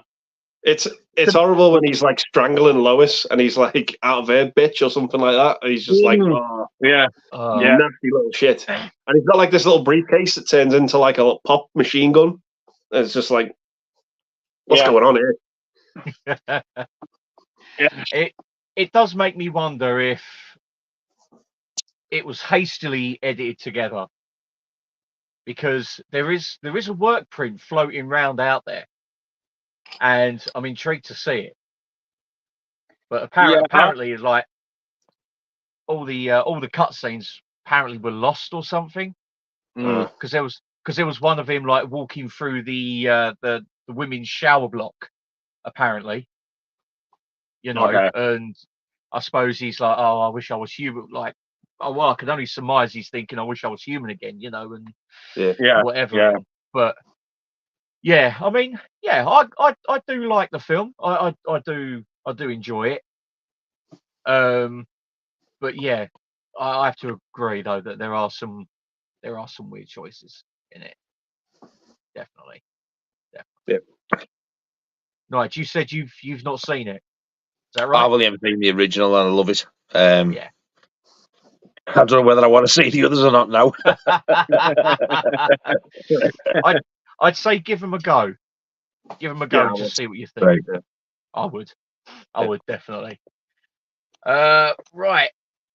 We've got Mark Norwood saying, "Evening, Hello, gents." buddy. Hello. Yeah. Hello. Welcome. He is my band's guitarist and a very, very nice person. Very, very nice lad Excellent. as well. Very Excellent. reasonably Well, priced. Very Absolutely reasonably love him to bits. very reasonably priced. Oh, Very well, I hope you. His dog's very reasonably priced. Oh well, I hope you enjoy the stream. We got Dan from Dan's Movie Cave. Hi guys, apologies, I'm busy tonight watching Star Wars. I think that's supposed to be Star Trek: The Search for Spock. That was the first I'm busy tonight. Good evening, Dan, you piss-smelling fuck you. Smells Star like Trek, The Empire it's- Strikes Back. Carlos says, I'm watching the Fast and the Furious 33 and a half. 33 and a half. That's right. Fuck off and deserters, you cunts. Right. We'll get to the rest of the comments in a minute. So we'll go to the next section, which is the hidden gem. The hidden gem. So you know what? We'll go Nigel first this time. You went Nigel first last time. Well, you're going first again, so you know.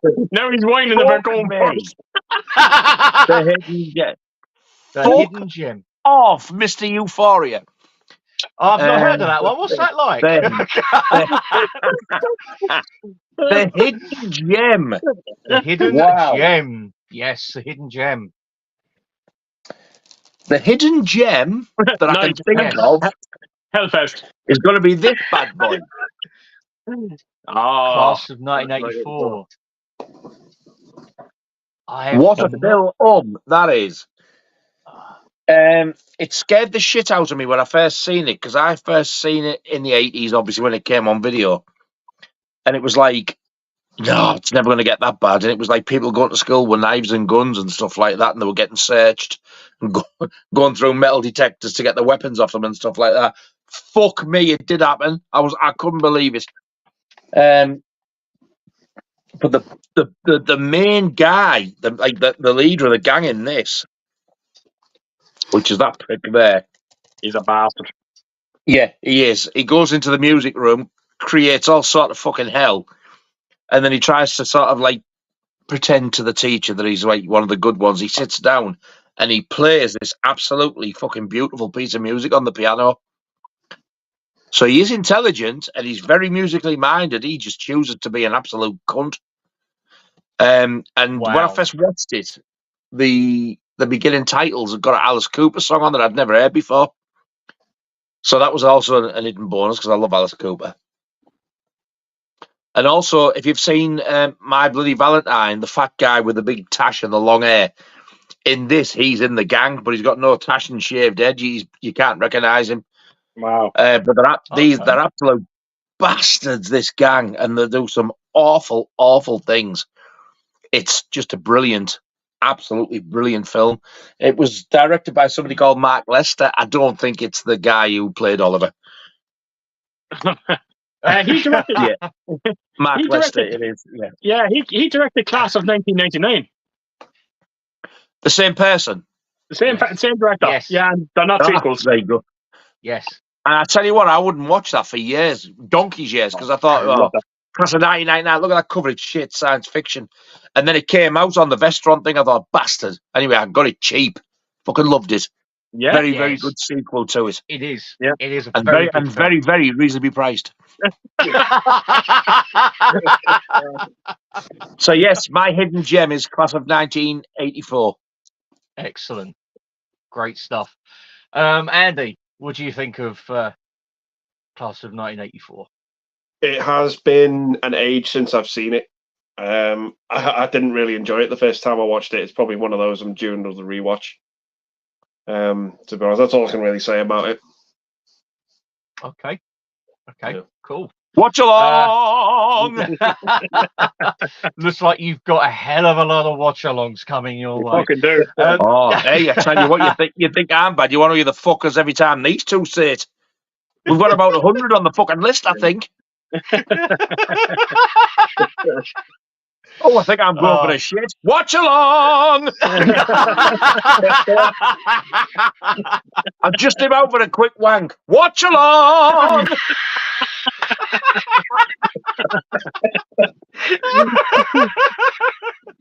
I'm going to go and pick some dog shit up. Watch along. No matter what you say, it's a fucking watch along. Oh, fucking hell. I forgot what I was doing now. Keith, yes. Class of 1980 something or other. What you 84, yeah. Oh, you That's the bitch one. bastard. Yes. Yeah, it's a wonderful movie. It really is. It's one of them movies that you have to get the villains, the kids, right. Because if you don't make these as horrible as possible, you simply just won't care about the movie. And one thing that Nige didn't pick up on, he was talking about that kid when he started playing the piano in it, because he is talented. But I'm almost certain there's a segment in the movie where the fucking teacher goes to his apartment or his house, and you find out that his parents are very rich. He's from a rich family. And when he comes to the door, all of a sudden he's doing the whole, "Oh, mommy, get rid of him, get rid of him." Mommy, Kind of, yes. Yeah. And if you should see the things that this fella does, he is. And I wouldn't mind, but with that segment where he's kind of complaining to his mother, like he's telling his mother to get rid of him. When he leaves, he fucking goes down. He follows him down to your man down to the basement, to the car park, and all of a sudden he starts off again. He is an absolute piece of fucking work. And he's horrible. He does it so well. He does it so well. There is one scene in it that's very bad, very, very bad. It's one of them scenes where there's no return. That they've hit the worst, and it just makes the payback that little bit more special. But yeah, I have nothing but praise for the movie. A very young Michael J. Fox, I might add, by the way, that's in that. Very, very young. Yes, and did you notice that as well, Keith? On the credits, he's just Michael Fox. That's absolutely correct. Yeah, that's right. But drop the J because he wasn't famous at the time. You see a lot of movies like that back in the day, but I always was fans of them, like The Principal, The New Kids. They all feel very similar movies. I love very that enjoyable. film. Yeah, watch along. New Kids in this double bill. Watch along. That would be good. That would be good. Very reasonably Actually, priced. if I hadn't seen this, I probably would have picked The New Kids as well because it's equally as good. Yeah, I agree. Brilliant films. Yeah, so yeah, I'm a fan of the movie. The New Kids as well is Sean Cunningham's who did Friday the 13th. That's right. But it's not a horror film. Yes. Nice. That's one I'm going to have to put on the list as well. Class of 1984. Definitely. Because I loved Class of 1999. I mean, I didn't the first time. I think I turned it off halfway through because it was on Netflix like years ago. And then I picked up the Blu-ray on the whim, and I was like, I'll give it another go. And this is better. In my opinion. Okay. Yeah. Okay. I might have to. What a film this is, honestly.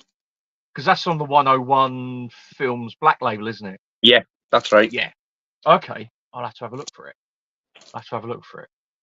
Nice one. Andy, your hidden gem. Okay, I'm going to go for a film that I only watched for the first time at the weekend. Wow. So I really enjoyed this. I thought it was good. It was from 1985. It's called The Heavenly Kid. Have anyone seen it? I haven't. I remember you on about it though. Yeah, it's like about this guy. He's like a greaser. He looks like something from Grease. He looks like a Danny Zuko ripoff. And he's like a drag racer at the start of this movie, and he ends up dying in a car crash. And he's sort of on his way to heaven. He's on like this train with all these random people, and he's like, "What happened?" He's like, "Oh, we've died. We're on our way to heaven." And then he gets there, and he's like, "Well, this isn't what I expected it to be." And he's like, "No, what you're thinking of, all the angels and harps and stuff, that's uptown heaven." we're here because we haven't earned our place to get there yet. So we've got to try and do stuff to earn our wings to get there. So he says your assignment is you've got to look after this kid who's not doing too well, and it's kind of like 20 or 30 years later, he has to go back to 1985 and look after this kid. And he sees him, and he's like working in this restaurant, and he's getting everything wrong. He ends up getting sacked for like spilling food on people, and he's like, oh, he's just a total klutz, this kid. And the guy's like, yeah, but you've got to look after him. You've got to make sure he starts to do all right. And then you find out as the movie goes on, there's a bit more to it. There's a connection between the two of them they didn't know they had, which you find out later on what that is. And yeah, I just thought it was a great movie. Really, really enjoyed it. A lot of fun. Great little cast in it as well. You got the mom from Malcolm in the Middle. She's in it as well. And yeah, I just thought it was great little movie. No one seems to talk about. And yeah, I just thought it was a cracking little film. Nice. I think I actually watched your video when you said about that, and yeah, that intrigued me then because I've never heard of it. Never heard of it whatsoever. And Keith seems to have, I think his electric's run out, or is the same as Carlos, his internet hamster has decided to croak. I think, as we call it in the trade, and the technical term is, he's fucked off. Yeah. Yes. I was going to say, his internet is not very reasonably priced. No, it's not. He's probably fucking running into the house going, you little bastard. Can he be good to try to find like a decent place where he can sit in the house? No, he's got to put 50p in the meter.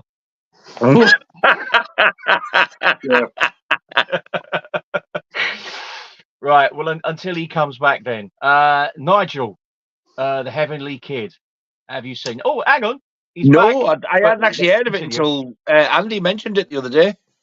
But he's got me intrigued. Jesus Christ. He's got me intrigued for certain. And Keith looks like he's lucky. Yeah, he looks like one of those CCTV camera footage of like the robber going into the bank. He's like, he's gone. He's gone again. Have you seen this man?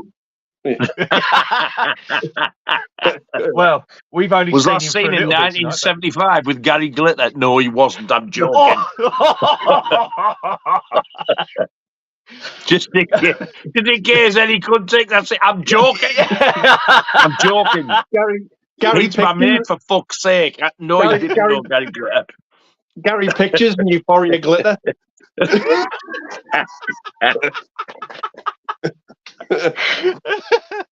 Gary Pictures. Oh, that's funny. Euphoria Glitter sounds like a gay nightclub.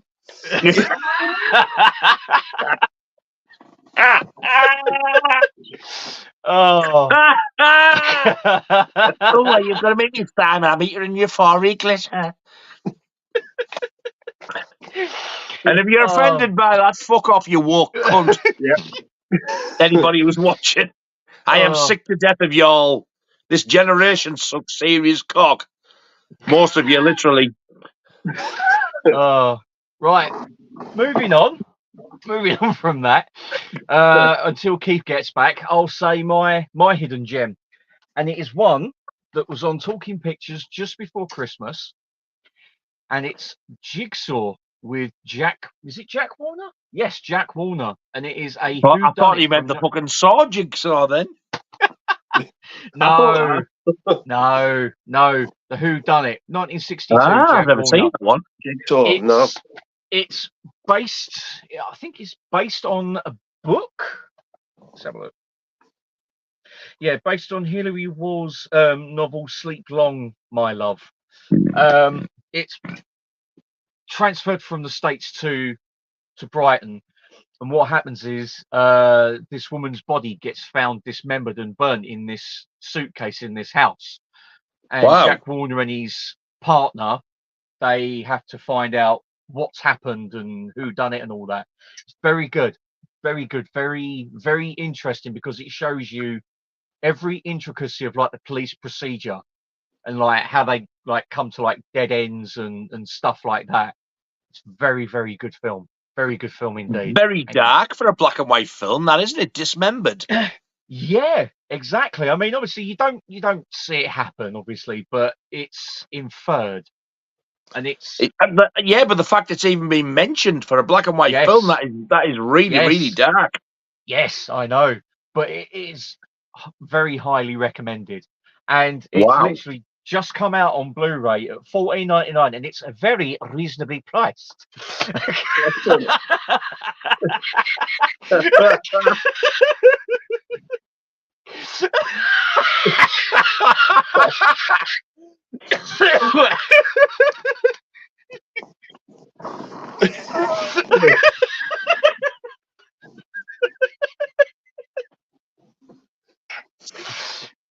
You've got to get him while he's like this.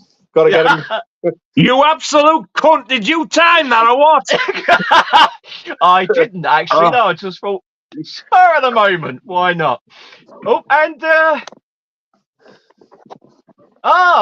the prodigal son returns. There he is. Funny enough, now you've mentioned that, I'm sure that I don't know whether Keith's seen it, but I'm sure Andy will agree. Another hidden gem for a black and white film is an old Hammer film called Never Take Sweets from a Stranger. Yes. I have heard of it. Yeah. Oh, fucking I hell, have that heard is of it. disturbing. Really disturbing. Yeah. Everybody who I've recommended that to who's actually gone out and bought it, and they've all said the same to me. Fucking hell. What a film, but like it was like, wow. It just disturbed everybody. Black and white, it's a Hammer film. Wow, that It's does sound. It's not a horror film, but it is absolutely terrifying. Does sound. That sounds quite disturbing again for a '60s film. Yeah. Oh, it is. Really is. Never Take Sweets from a Stranger. It's on Indicator, I think it is, and it's very, very reasonably priced. Especially when you get it in the sale. It's fucking honestly, you need to see this film. Nice. As I always say, if anybody has kids, you need to see this film. Watch it, see what you think, and then watch it with the kids and explain to them the dangers. It is fucking brutal. Yeah. Really? Wow. Yeah, the ending is so disturbing as well, because like something you don't expect happens, and you're like, "Oh my god!" You just feel so down about it. But it's just so brilliantly acted. The main little girl in it. Have you ever seen the first Christopher Lee Dracula film? No, I haven't. No. If anybody's watching it and they're thinking the little girl in it who says like she meets this woman who's like sort of turned into a vampire, and she goes, "Well, when Freddy did walk," because she's into trouble because she went Freddy did walk. It's her. She's a fucking good actress there for a kid. She's brilliant in this, and so is her friend. But my God, is that film disturbing? Wow. Way ahead of its time. Wow. Never Take Sweets from a Stranger. Don't forget the title. You need to see the fucker. Right. Okay. I'll have to have a look for that one as well. It's one of those films that will make you want to go and hug your kids. If you've got little kids, you'll want to go and hug your kids. Put it that way. It's disturbing. Wow. Interesting. Right. I'll have to try and seek that one out. Definitely. And yeah, Keith's definitely gone again. So you know what? We'll where do we get up to? Right. You said the Heavenly Kid. I said, right, okay, so what we'll do for now until Keith comes back, we'll go for the rest of the comments. There's not really many left. Raised by Movies actually turned around and said, oh, he was laughing at the challenging wank.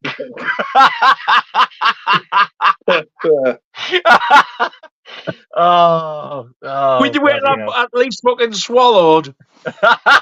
Hey! Bees! Hey, the challenging stranger and never take sweets from a wank.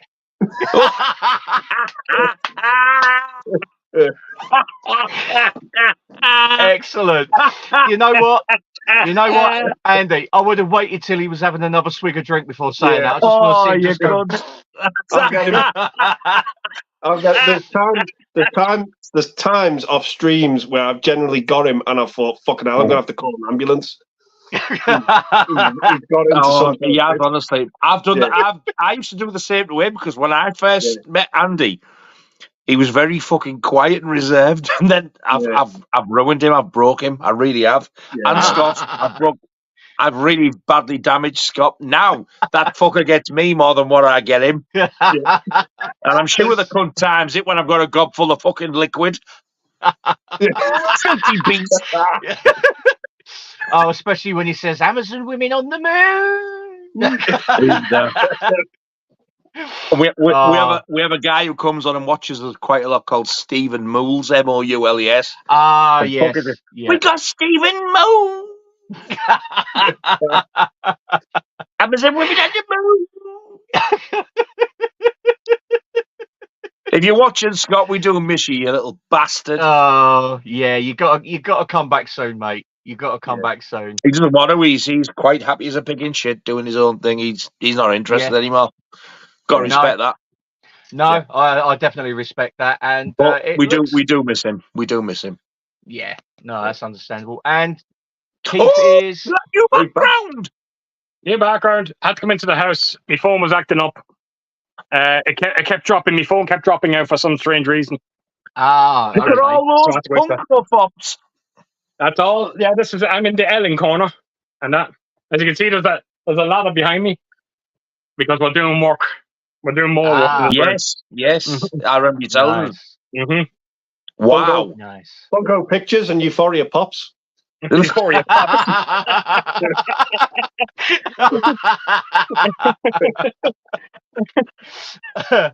Right.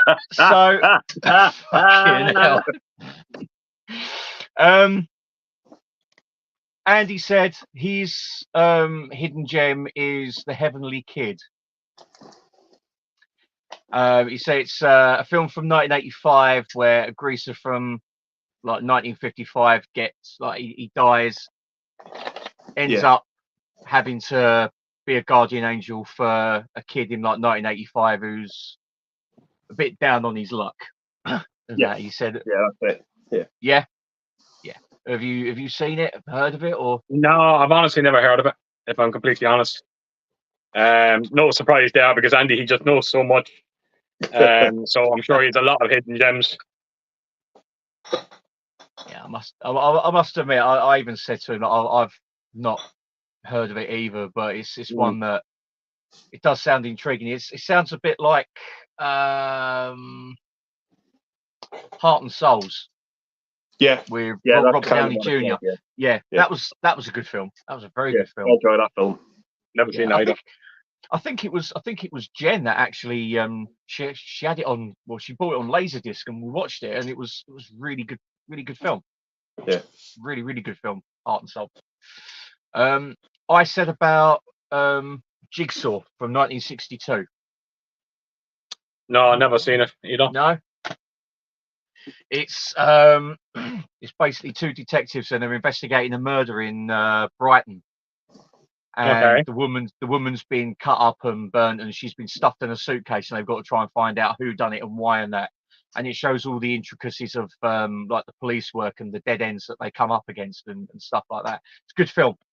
Okay. Very, very good film. What a dead end. Dead end. Yep. Squeaky squeak. Exactly.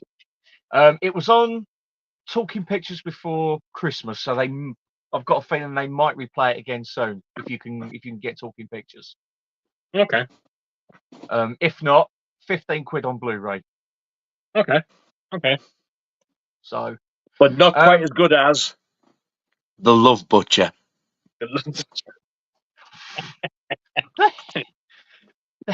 Have you been making home movies again? Yeah, I'm telling you. Yeah.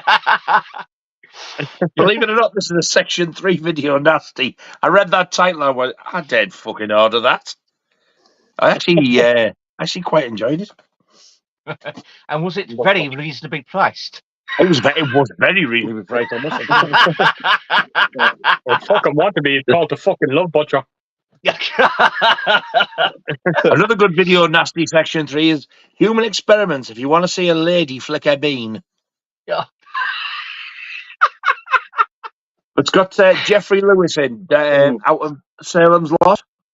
Oh Okay. yeah, he was. Yeah, he's in. Juliet Lewis's father. Yes. Human Butcher and Love Experiments. Love That's the video nasty cover. Look at that. Doesn't that make you want to That's a Oh, proper pull your fucking, pudding? yeah. That's got to be a section 4, the one that no one would ever watch.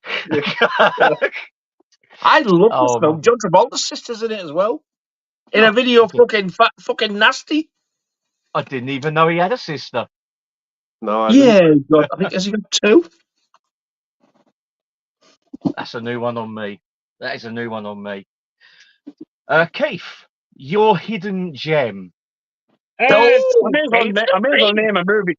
I may as well name the last hidden gem I seen. I think I even put the word gem or hidden gem on my video when I done a video on it. It's called Night of the Hunted. It's about a girl who is traveling somewhere with her friend. They stop at this old gas station out in the middle of nowhere. She goes inside, and when she goes to leave, she's been fired upon by a sniper outside. Holy shit! Ooh. Yeah, it's kind of like phone booth. Phone booth meets Assault on Precinct 13. Meets Assault. Oh, like the sound. I was just going to say when you said sniper, Yeah. I thought Assault Yeah. on Precinct 13 straight away. Yes. And this man is fucking accurate. He is pin fucking accurate. He is. It's frightening how accurate he is. Yeah. So the girl, it's mostly the whole. This woman is carrying the movie. She has a walkie-talkie and she's in contact with the sniper outside. Yeah, I took a stab at the dark of it. Someone posted up a picture on Instagram. There was a 4K release of it on media book form from Germany. I checked out the trailer. Thought the trailer looked good. It ticked all the right boxes for me. And I bought it. Really enjoyed it. Very, very surprising. It's by no means perfect. Far from it. But it kind of gave me that kind of old school, kind of, like I said, Assault on Precinct 13 kind of mood to it that I've been kind of gagging for years now. So Yeah. I think Andy's seen it as well. I think Andy enjoyed it as well, if I remember correctly. Yeah, I really, really enjoyed it. Yeah. Well, I love Assault agree with on everything Precinct you said. 13 and I love Phone Booth as well, so I reckon I should like this. What's it called again? Night of the Hunted. No, I want to see if I can find that. okay. Yeah. Yeah. It came out there. It came out in around what? No, it came out this last year. It did.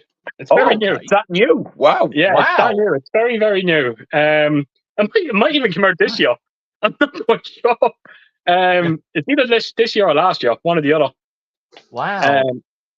But yeah, it's a great little thriller / horror. Got me intrigued. Yeah. Yeah, it's Oh, definitely worth checking out. It's definitely yeah, worth checking out. it's definitely got me intrigued as well. Just make sure if you did buy it, make sure you don't buy the 1981 movie, because I'm sure a lot of people might have done that. Because there's 2 Night of the Hunteds out there, so just be careful. Right. That's good to know. Okay. Yeah, so yeah, it's good. It's a good movie. Nice. Excellent. Well, that's definitely one to go on the list, unless I forget, which I probably will. Well, yeah, you know me. Right. Just go back to the comments quickly. Raised by Movie says, what is your favourite piece / movie in each of your collections? That is a very good question, actually. You know what? I'm going to let's take that comment off a minute. That is a very good question. You know what? We'll go to Keith first, seeing as though his collection could rival HMV. Yes, it could, and probably does. Yeah. I'm not going to lie. I'm not going to lie. I take a little bit of offence to that comment because I think I'm far fucking better than HMV. You've got more stock. That's for fucking sure. Fucking HMV have fucking nothing on me. I can fucking tell you. They wouldn't have half the door, fucking shit I have. But are all your films very reasonably priced? They are absolutely not very reasonably priced. No, far fucking from it, unfortunately. I'm going to get a fucking t-shirt with that on. Very reasonably priced. You need to trademark it. It's very hard to pick. It's very hard to pick one out of my collection, but I always stood by the same one that I always said. If anyone asks me what's the crown jewel of my collection, it's my Alfred Hitchcock collection. It's the film reel collection. That will always be for just so many reasons, because I love nearly every movie in the box set. The way it's presented, it's just this kind of old school 50s vibe off it. Every movie is held in a film reel. The disc is inside the film reel. It's absolutely brilliant. Nice. And not only that, but I was able to get it at such a fucking astonishing price. I'll never forget the day that someone contacted me on Facebook and said, Keish, Alfred Hitchcock collection, it's the real collection, it's going for something like €70. And I was like, yeah, well, that can't be fucking true. Went on to Amazon, rest assured there it was, bought it. As soon as I bought it, all of a sudden it went back up to nearly €200. Wow. So I just got in there in time. I'd love to be able to show it to you, but I'm not in my other fucking room, unfortunately. But it's, if anyone's watching, just type in Alfred Hitchcock, the film reel collection. It'll blow the socks off you. Stunning piece. Wow. That's awesome. Actually, now you come to mention it, I think I do remember your video on it, and I was just like, that is an exquisite box set. Yeah. That really is. That's probably one of the nicest sets I've seen. Just everything about it. It's just the way they're all stacked. They're all just they're all sitting in these little curvatures, and they're all just perfectly aligned. Just look amazing. Everything in it is universal, I think, bar one movie. That's Warner Brothers. Wow. Someone said to me before, would you take out all of the discs and replace them with 4Ks? And I was like, no. Why the fuck would I ever do that? I says, that set is not 4K, it's Blu-ray. Why would I ever fucking, tarnish it or customize it? I didn't realise it was Blu-ray, actually. I thought it was DVD. No, it's Blu-ray. Even better. Yeah, they're all Blu-rays. Even bigger bargain. Yeah, even bigger bargain. Yeah, it's a stunning set, and it's the one that always kind of catches my eye when I walk in to my room. That was very reasonably priced. I must have very reasonably priced. The rare time that it happened, the rare time that it's reasonably priced. No, it doesn't happen too often, I can tell you. No, I know all about that. Definitely know all about that. Nigel, we'll come to you. The favourite piece / movie in your collection? I think I would have to say either that. Is it Film Vault, that collection, lads, that we all sort of go on about? Yeah. Jaws. Mine would either have to be the Film Vault edition of Jaws, which is absolutely fucking beautiful, because I got mine from Vice Press, and you got an extra poster, which was, you got a certificate signed by the artists. The artwork on that is beautiful. I would either say it's that, or I don't know how it can be beaten, but by Scream Factory Friday the 13th box set. Yeah, I absolutely love that set so much. Even though if they release them all individually 4K, brilliant, yeah. But that set, the way that affected people, it got so many people excited, and when they got it, everyone was like, "You can't beat this! It is unreal, unbelievable. I love it." I was just looking beside me here, and right beside me, I'm like, oh, I have that many collector's editions in this fucking collection of mine. It's ridiculous. Like this one here as well, and National Treasure. If you actually look, if you actually see the National Treasure, in its part 2, he gets the President's book. Well, that's the President's book. The discs actually come in the President's book. It is. That's a very limited piece, that one. Nice. It's really, really difficult to pick one, though, isn't it?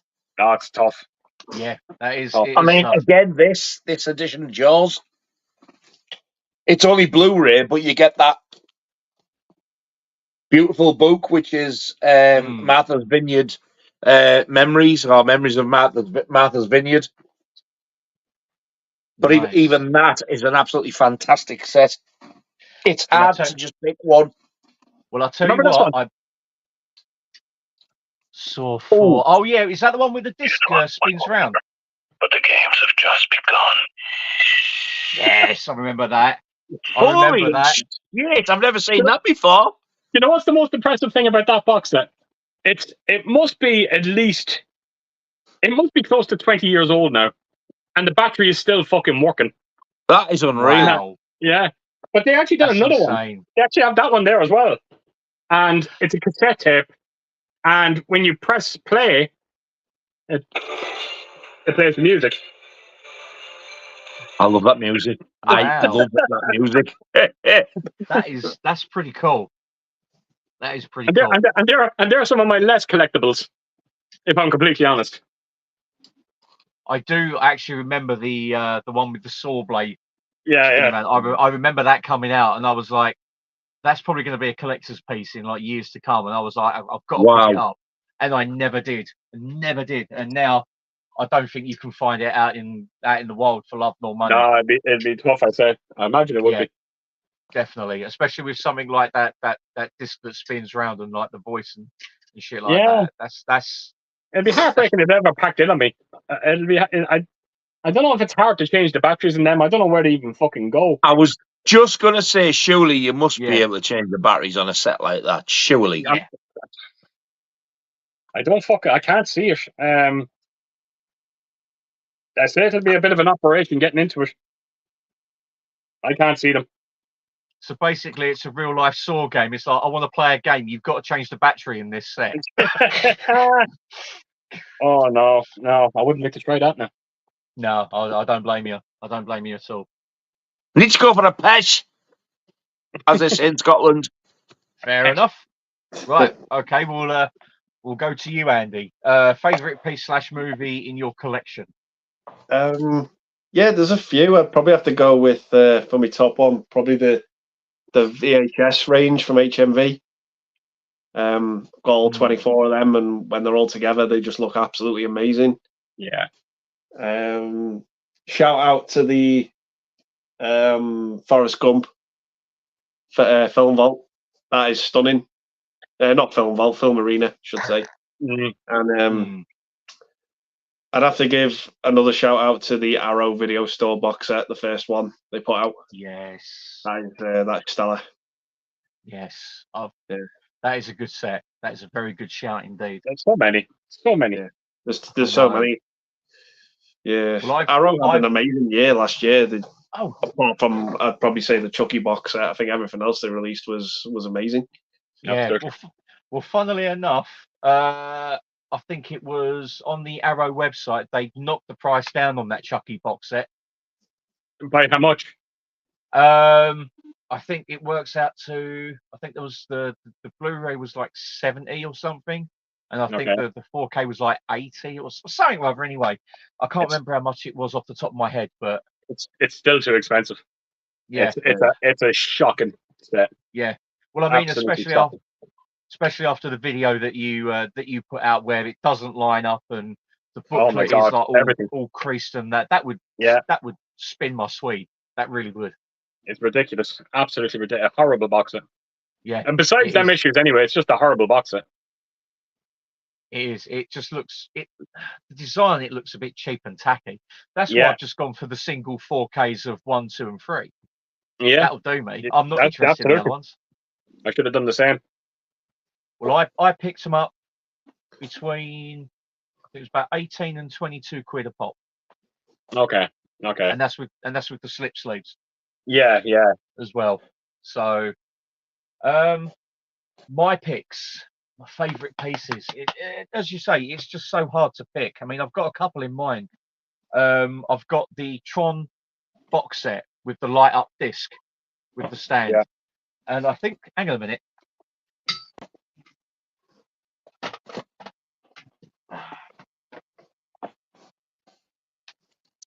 I think the battery in this still works as well. It does, but the button doesn't stay in. Oh no! Fuck you now. No. But look.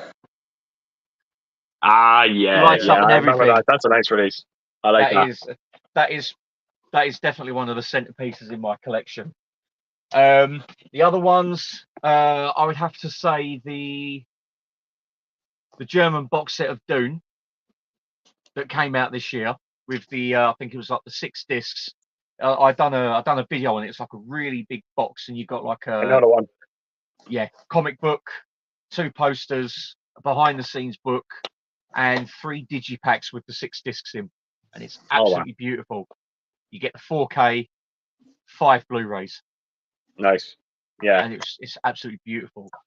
I think the other one would have to be the Star Trek: The Motion Picture Complete Adventures box set. It's in a long box, about yay big, yay tall. You get 5 discs, you get booklet and loads of other like bits and pieces and that. And it's I bet I know that one. beautiful set. It's literally, it's got like a cardboard outer, and when you pull the actual thing out, it's like the Bond 50 box set. It was like a book, like a book kind of thing. Yeah, it looks like that, and you open that up, and then it folded out, and then you saw the discs and whatnot. Is that Star Really Trek or nice. Star Wars? Star Trek: The Motion Picture, the first one. Oh, the first movie. Oh, sorry. Okay, Yeah, yeah. first movie. Yeah. I get the one. I know the one though. Yeah, beautiful set, and it was well worth the money paid as well. I can't pick out of those 3. I really can't. It's too difficult. Did you get that, Andy? VHS set. No. Have you seen it before? No, never even seen it. No. It's a Eureka. It didn't come as part of the Universal ones. Yes, I remember that when it came out. But it looks exactly the same. They've made it look the same. Oh wow. You get, fuck me, I don't know what they've done here. Wow, it really is the exact same. Yeah. And you get the DVD as well there. And then you get that card. Ah, very good. With that on the back. Okay. Nice. Then that one. Same back. Sexy. Nice. And then you get beautiful there as well. You get the poster. Ah, nice. Very nice. Wow. That reminds me of the ones that Andy was saying about the HMV VHS. That's why I was asking him if he ever got it, because I know he's a massive Fright Night fan. We'd mentioned it before, and I know he didn't have it, but I just wondered if he'd ever got it. It's set out a little bit different, I think, the way they are. It looks very similar, though. But it's very similar, yeah. That box is definitely the same. There you go, Andy. That's one to hunt down. Yeah. There's also Silent Running as well, because I had it.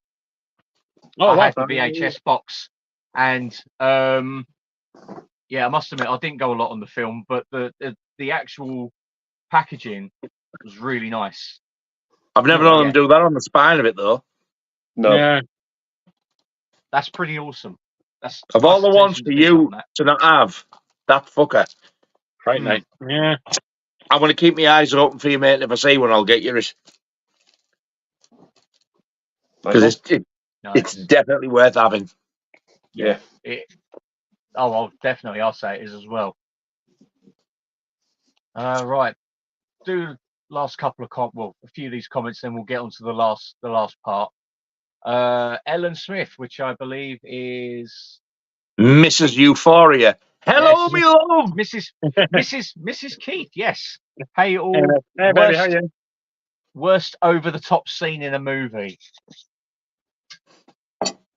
I can't think of one. Well, I vote Mike goes first on this one. The fucker seems he's put us on the spot. You bastard.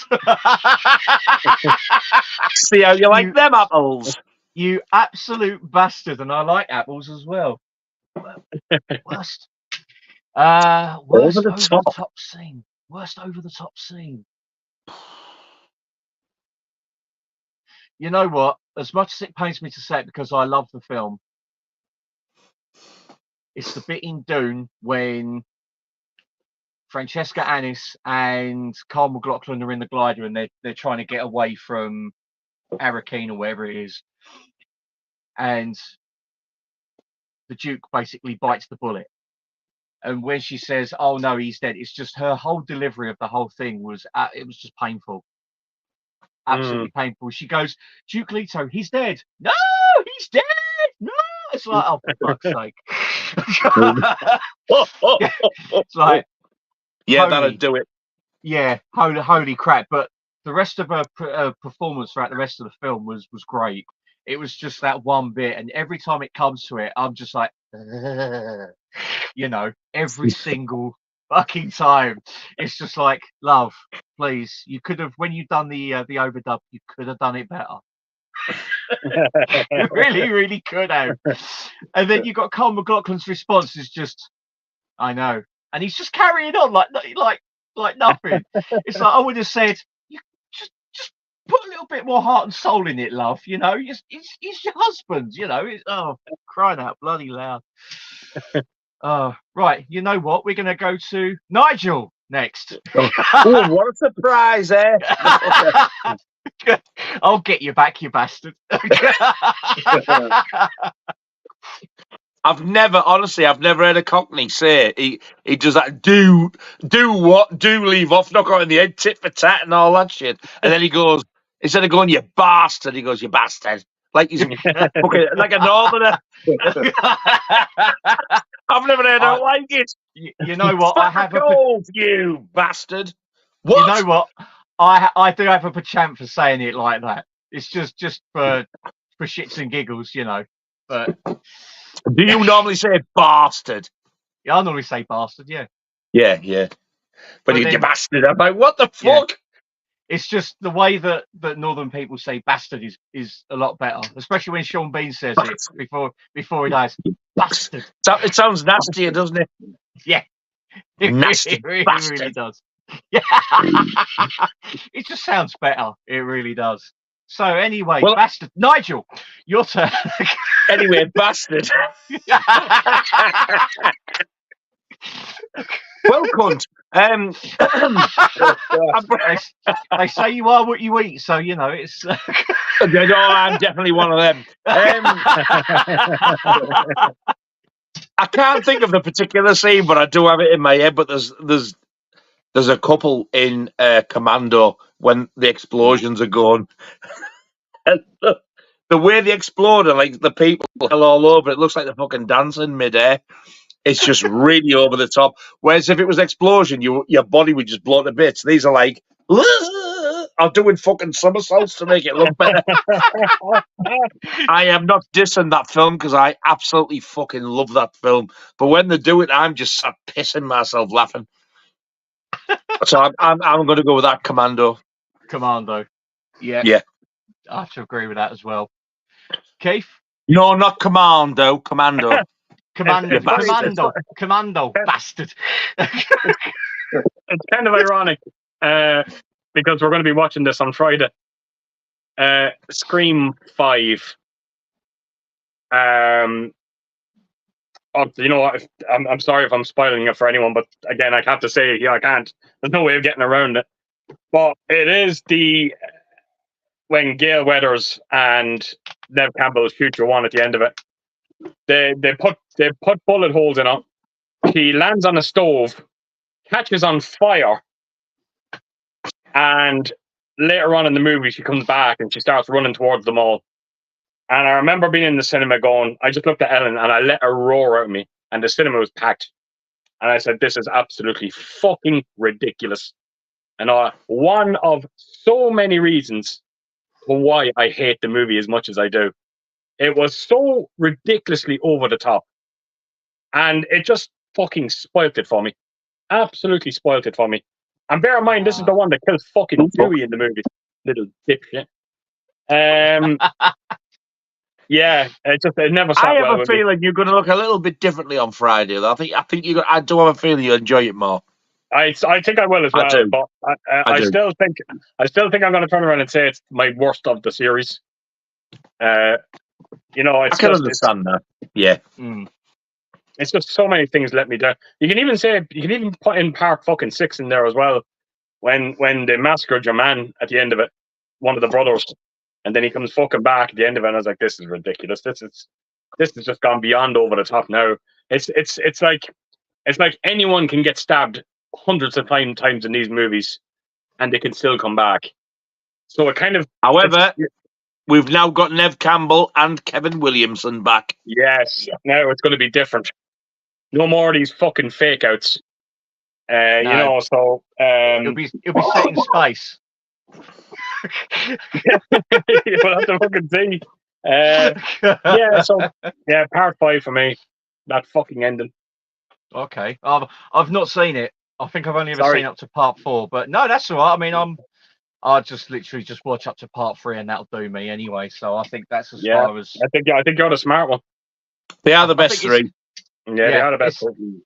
I used to like 4 better than 3, but after we watched them the other night, I was like, no, 3 has gone way up in my estimation now. Yeah. Really, really, really. I mean, the original, I love it. It's one of my favourite films as well, I think. Easily. Brilliant. Easily. What about you, Andy? I'll have to go with another Schwarzenegger movie. And it's Jingle All the Way. You've noticed shit in that nobody else notices, though. That's the thing. Well, it's the scene where they're at that store and they've just got like a new order of Turbo Man in, and they're giving out these balls, and then all of a sudden the crowd just goes fucking nuts, and they just like they just absolutely like rampage this store. All the fellas are like throwing the balls up in the air. Everyone's after them. And then the next scene, everyone's just crashing into shelving. Why? All they were doing was handing out balls and the lucky winner gets the doll. And then all of a sudden, the next scene is people are just throwing themselves about. And it's just like, why? Even Schwarzenegger goes after that one ball. And even if he got it, it's still like it's like a lotto draw. He assaults a child to get this ball.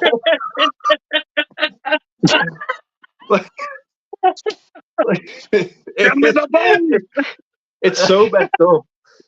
And then Get out of the way, you little cunt.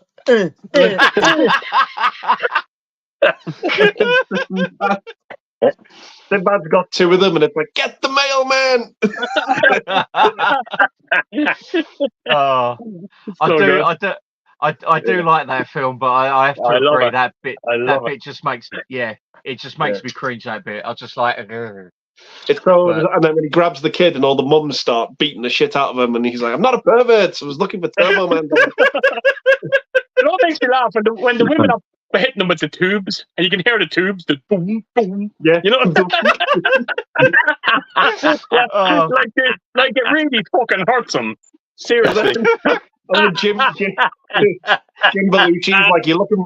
Jim Belushi's like, you're looking for a Turbo Man for Christmas, and he's like, forget it, I'm not going to sit on your lap. I'll tell you what, you saying about that bit where he goes to the factory and all those other Santas are there, and he gives him the fake Turbo Man, and it like starts speaking in like Swahili or something. Yeah, and then you've got the wrestler. I think it's the Big Show. He goes, "I'm gonna deck your halls, bub." There's a scene in that factory bit where he swings like a big candy cane and he knocks about 4 of them out. And then he's like smiling, laughing, like as if I'm winning this. And then Big Show turns up and he's like, I'm gonna deck your halls, bub. And he's like, oh shit. Oh, it's such a good film. That's one I think I'd have to put that as an underrated film as well, because it got so blasted when it got released. It's just so much fun. It really it's found an audience now. It has. It didn't have an audience back then, but it definitely has one now. Yeah, it's definitely a Christmas staple. For certain. Same for me as Home Alone. That's a Christmas staple as well. But that's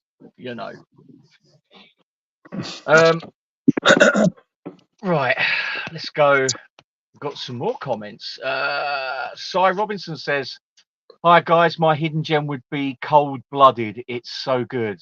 Cold Blooded? Never heard of that. Hi, Cy. I've never heard of that. Like, no, that's a new one on me. I don't even know what the hell it's about. I might have to be one to investigate further, I think. Yeah, there's another one for you to forget. Yes, It is a good. yes. It is a good movie, Cold Blooded. I watched it because I recommended it. It's a really good movie. Okay. Oh, wow. Yeah. Nice. Well, I have to try and forget that one then. And yeah. Jeff's here. Hello, evening, gentlemen. Hello, Jeff. Jeff. Hope Good you're evening, mate. sir. Dominated the wall. I was waiting for that. We've got Raised by Movies says, great answers. I have all of them apart from Keith's Hitchcock collection and all of Mike's. I love my film vault collection, but I would have to go with Friday the 13th Scream Factory, still stunning. Yeah. Fair enough. Yeah, It's it's very enough. well said, sir.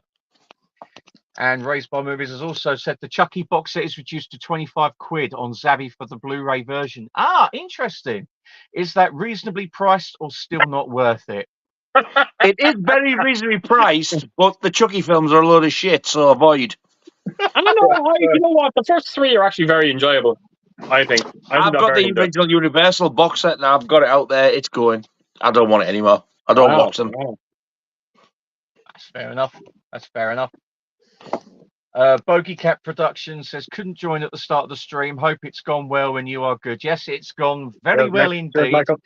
I think Hello, Mikey, buddy. I've laughed my anus out. I know that, but hello, Michael. How's it going?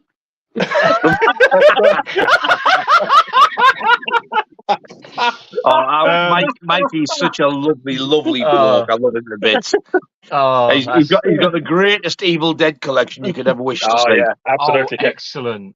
Absolutely. Oh, honestly, you have no idea. He has a cup of this the earth, the soil, where the original cabin was stood after it was destroyed. Wow. Yeah. He's got some, yeah. Absolutely. That's That's just the tip of the iceberg, honestly, and he's one of the nicest people. He really is. But his Evil Dead collection is absolutely fucking phenomenal. I absolutely agree. Yeah. I'll have to find his channel and subscribe. And if he's got a video, No, he doesn't have a channel. He doesn't doesn't put have a videos up. I've told him, get them done. People want to see your shit. Yes. Bogey Cat, Mike, get a channel. Get videos up of your collection. We want to see them, especially your Evil Dead collection. Yes. Put his last comment up a second, if you can. Right, you see that picture there he's got set? Oh, yeah, that's when they cut... Evil Dead. Yeah, the girl coming out of the basement in the first one. Right, look at it again. It's not a girl. That's him. It's actually Michael, isn't it? That's him. Wow. It's Michael. Wow. Graham Humphreys, he won it. Graham Humphreys did a one-off painting, and instead of the girl coming out, that's Michael coming out of the fucking cell. That is excellent. I must admit, I do like Graham Humphreys stuff. I really do. So do I. He's done some great stuff. Well, Same how with, many people can say they've got something like that? That is absolutely unreal. That is amazing. That really is. And Jeff says, I'm not a pervert. I was just looking for a turbo man.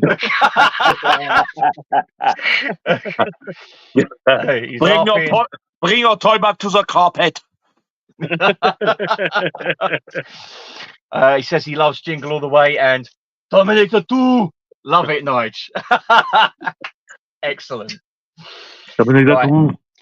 That's the end of the comments at the moment. So we'll go to the last section, which is French for section. Exactly, and it's the rubbish. The rubbish. So a film you think is utter gusset. I wonder who's going to start with him. Andy. Okay. My fiendish plot worked. I don't know what you're wonders. You might be pointing up, but I'll be dropping a great big glittered shit on him afterwards. Not a Gary glittered shit. Now then. Oh, behave, you fucking dirty animal! I'll tell you what, you won't be using my head as a suppository. Fuck that. Oh, I can't take a drop of that. Yeah, I'm going to end up fucking choking. You've not made me, but Andy, you've never annoyed me that much. I'm there like, Keith, what are you doing? It's happened. It's happened to Bruce Campbell in Evil Dead, Ash vs. the Evil Dead. Oh, that's And I true. kid you not. Oh, that's so funny. Oh! What's on doing that? Hang on. That was him. Yeah. That's what it sounds like when you pop somebody's arsehole with no lube. No, I thought it was someone. Not that I would know. I thought it was Keith using someone's head as a suppository, but you know. So. I'd imagine that's what it sounds like.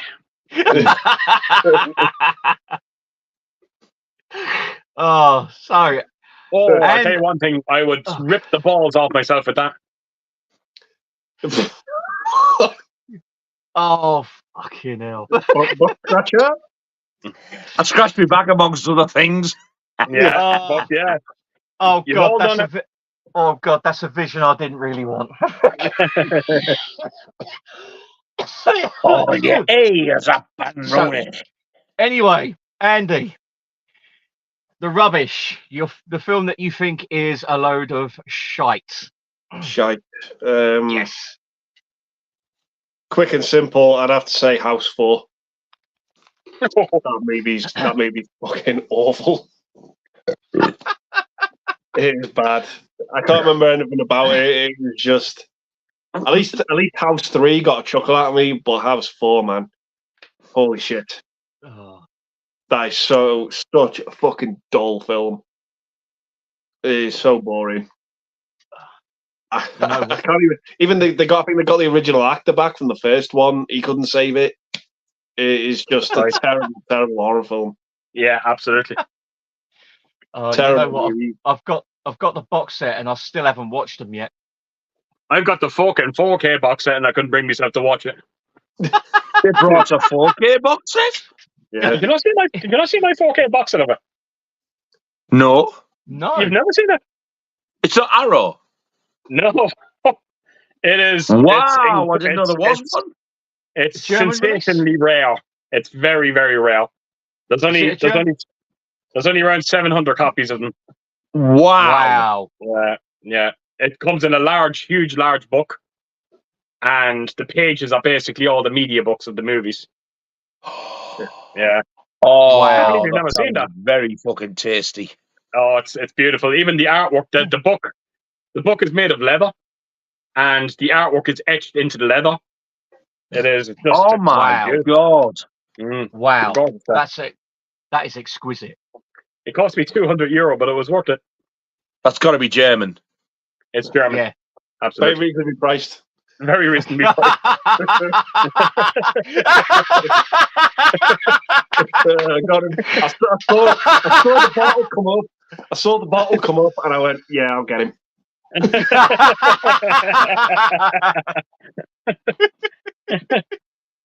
You fucking wanker! Why? It's always you. Always you. Oh, you know what? We'll go Keith. We'll go Keith next. Your pick for The Rubbish. The Rubbish. And The Rubbish, I'm gonna go for the movie that makes Night Swim look like a masterpiece. And I'm going to be and I'm going to be horribly predictable. And I absolutely know for a fact that them two are not going to agree with me. But it will always be Halloween Ends. It is the biggest heap of shit I've ever had the displeasure of actually watching. I'm starting to like it slowly. No, I'm not. I fucking think it's absolute shit. I'd sooner stick the dicks up the ass. I fucking ass. Please don't do that, and please don't do a video on it if you do. I get more fucking enjoyment from that, I could fucking tell you. That's for fucking sure. I may as well use the fucking disc for something. Because I ain't fucking putting it into my fucking tail. Watch along! That's never fucking happening. That's definitely not fucking happening. I tell you, my David Gordon Green trilogy is Halloween 2018, Halloween Kills, and Halloween H20. That's how I finish it. I've eliminated that fucking movie out of my life. Yeah, I hated everything about it. It was such a lousy way to conclude the trilogy. I remember saying it so many times when we went to see it in the cinema. A fella walked in halfway through dressed as Michael Myers. It was the best part of the movie because we got around 5 minutes break from watching the screen and He's just looking so at this fucked fella off. walking around. Instead of watching this young little fucking dipshit that somehow can outpower Michael Myers when a fucking horde of people at the end of Halloween Kills couldn't do it with fucking guns. But yet this cunt could go into a fucking sewer. I'll just walk in, grab your mask off you. All you need is a little reassurance from the Love Butcher. Oh yeah. Oh, I hate it. I hate every fabric of the movie. Oh, wow. well, Good. I can honestly say I've never seen it. I've never seen Halloween Kills. All I've seen is up to obviously like Halloween 2018. And for me, And? I think that had the perfect ending. Halloween 2018. Mm. It was a great ending. Don't get me wrong, it was a great ending, but it sets up Halloween Kills quite nicely. I have to admit. Mm-hmm. Okay, I might pick it up cheap and give it a go. I personally think Halloween Kills is fucking brilliant. I love it. Yeah. I think it's the best of the three. Yeah, it's massively grown on me. I guarantee you 100% that you'll find the Halloween fucking ends for little to nothing. Check your fucking little Lindsay Wallace from the first one, same actress, is back in it as Lindsay Wallace. It's not just Lindsay, it's Charles Cyphers is back in it as well. And Charles Cyphers is the copy there. You want what's it called? The nurse as well, the nurse from the original Halloween. Yes. She's back in it as well. Even though they killed her in H2O, but they ignored all that shit. Yeah, so there's quite a few of the original cast back in it. Yeah. So, nice. I love Halloween Kills. Excellent. Love it. Excellent. Okay, so we know Andy and Nigel both love ends, and that's Halloween ends, not the other kind of ends. Not the bell ones. Yeah. The bell end. What a Halloween end! Squeak, squeak, squeaky, squeak. Halloween bell end. Yeah. No, Nigel, your rubbish film. I don't honestly, I really don't give a fuck why I offend you. I don't care. Alien. I know you're gonna say it's joint. It's either Alien or what the fuck, Blade Runner. They are both fucking awful pieces of shit. They are terrible. They are boring. Keith, stop fucking smiling to yourself because you're wrong. They are shit. I hate them. Hate them with a passion. I tried to watch Alien once and I turned it off, and I tried again and watched it all the way through, and I fucking hated it. It's one of the biggest piles of shit, as is Blade Runner. I hate them both equally. I would love to stomp on the master copies while all Alien and Blade Runner fans watch, so I could laugh at them going, ha ha ha, you cunts. But tell us how you really feel. Yeah. Tell us how you really feel. All right. What Keith thinks about Halloween Ends for me is multiplied by 10 about both of those films. I've never seen such a load of fucking shit in all my life. Ever. I'd rather watch the fucking Smurfs. It's not possible. Whatever you think I hate of Halloween Ends, it's not near as bad as you think it is. It's worse. So is Alien, but you fall for it. It's a fucking map. The difference between it's a masterpiece. What a great movie! No shit. It's a ball fest. The difference between my pick and your pick is Halloween Ends is universally hated. Alien is universally praised. It is. But look how fucked up the world is. That says a lot. Nah. You're all fucking mental. No, but like I said, it just says a lot. It just says a lot for how everyone has different opinions, and that's it. It's Absolutely. you know, you got something from Halloween Ends, and you hate Alien, where I'm the complete opposite. So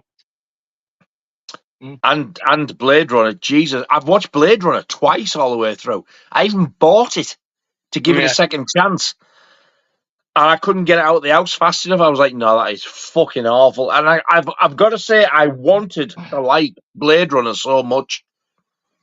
I really did, and it was like, because Rutger Hauer for one thing, the soundtrack for another, and it was like, nah, I cannot be done with this.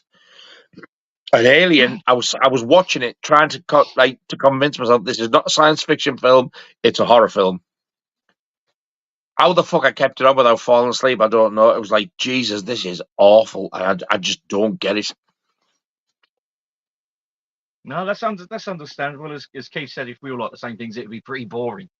Of course it would. You know, so yeah, no, I completely understand that. I mean, Andy, what do you think of Alien or Blade Runner? The first time I watched both of them, I didn't like them. But really, again, you'd be surprised how many films I watched for the first time and didn't like, and then on rewatch later on grew to love them. Wow. Both Alien and Blade Runner are both fine examples of that.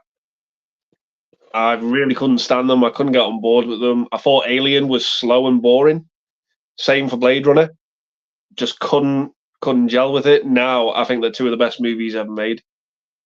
There you go. I absolutely love them. I've tried twice with both. Yeah. Keith, we know how you feel about them. So yeah. Aliens is a masterpiece. I wouldn't put Blade Runner in the masterpiece, but it's not a million miles from it. But Blade Runner would never be one of my go-to movies, if I'm completely honest. I'd be more inclined to visit Alien than Blade Runner. But yeah, they're great movies. Yeah, no, that's fair enough. I mean, I think the first time I watched Alien was when it premiered on the Sci-Fi Channel when we first got it. So that's like mid to late 90s, and it was just a film that I instantly fell in love with. And it was the same with Blade Runner. I caught it on ITV. I think it was one Saturday, and again, it just like that. It just drew me in. So it was like the following week, I bought the VHS, and I loved it. Absolutely loved it. Right. But I can understand why they wouldn't be for everyone because of like the slow build up and all this that and the other and that, and you know, I can completely understand that. You know, it's not every film's going to be for everyone. You know, I was going to say it's impossible that every single person on this planet that we're going to find one film that every single one of us likes. It's not going to happen. Yeah, it's not. It's not. No, because it's always been the same. It's like one man's meat is another man's poison. Exactly. So no, I totally agree with that. It's like going back to the original Dune. There's loads of people that think it's the biggest wank fest on the planet. I absolutely love it. I enjoy it for what it is. It's some parts of it are over the top, but I think it's absolutely brilliant, and I always enjoy watching it every single time without fail. Do you know what? There's a film in the 80s that was quite high up in the rental charts on VHS. And again, I think we're talking pre-certificate days here. And when I watched it, I've only seen it once and I absolutely loved it. And then it got a Blu-ray release, and I thought, oh, I really want this.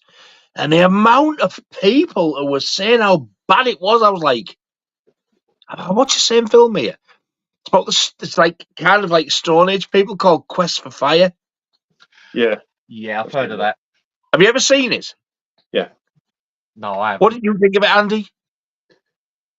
It was a one-time watch for me, if I'm honest. Really? Yeah. There's no dialogue in it at all. It's just no, you're just grunt and groan and fuck. Yeah, that's it. It's just they moan, groan, and fuck each other. That's it. And it's like they're looking for how to get fire, basically, hence why Quest for Fire. But I remember when I watched it, I was like, what a fucking cracking film. That was just so different. And I've never, ever seen it again since. Whether I would feel the same about it now is a totally different story. but I would love to see it again.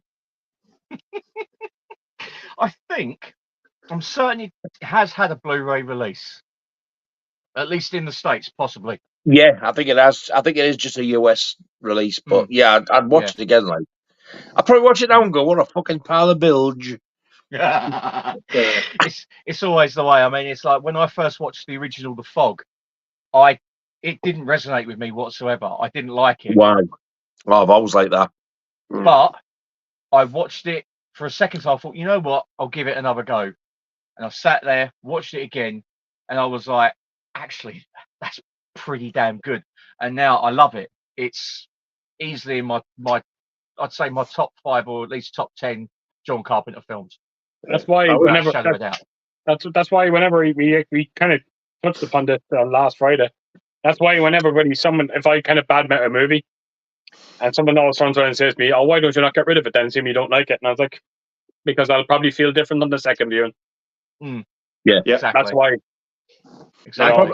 I'll probably get a lot of hate for this, but the first time I watched The Thing, I hated it. I absolutely hated wow. it. I was bored. I didn't get the hype. The movie rubbed me up the wrong way. I was like, why does everyone love this film? I don't get it. It really bored me to tears. I didn't get it. And then years later, I went back and revisited it, and I thought, fucking hell, this is a masterpiece. I felt that way with 2 movies. I felt that way with Superman. I thought it was the biggest pile of rubbish I've ever seen in my life at the time. Yeah. I hated Tim Burton's Batman. Fucking hated it. Hated it with a passion. Yeah. And again, is that the Jack Nicholson one? Yeah. Stuck with them, and now probably 2 of the greatest superhero movies ever made. Yeah. It happens, though. Yeah. It happens. You can watch a great movie at the wrong time. Yeah. You just can. I don't understand these people who say, like, why? And it's not just films, it's music as well.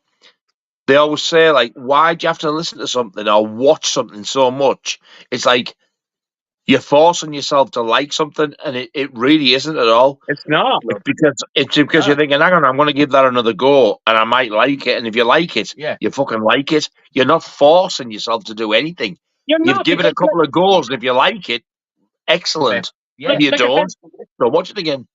You could be in a bad. You could have been in bad form when you knocked it on. Exactly. You know, sometimes I need to go back on things that just to see if those things I didn't notice, things that I didn't pick up on the first time, and then when you do pick up on them, it's like, oh wow, you really get a new appreciation. There's just so many factors to it. But the thing is, there is. I don't try to. I don't. Whenever that gets brought up to me, I don't try to explain it because you can explain it to the best of your ability. But at the end of the day, there's people that are just pure ignorant that just don't want to fucking listen, and that's it, you know. So I don't even bother trying anymore. No, you know what? I feel exactly the same way with Alien 3.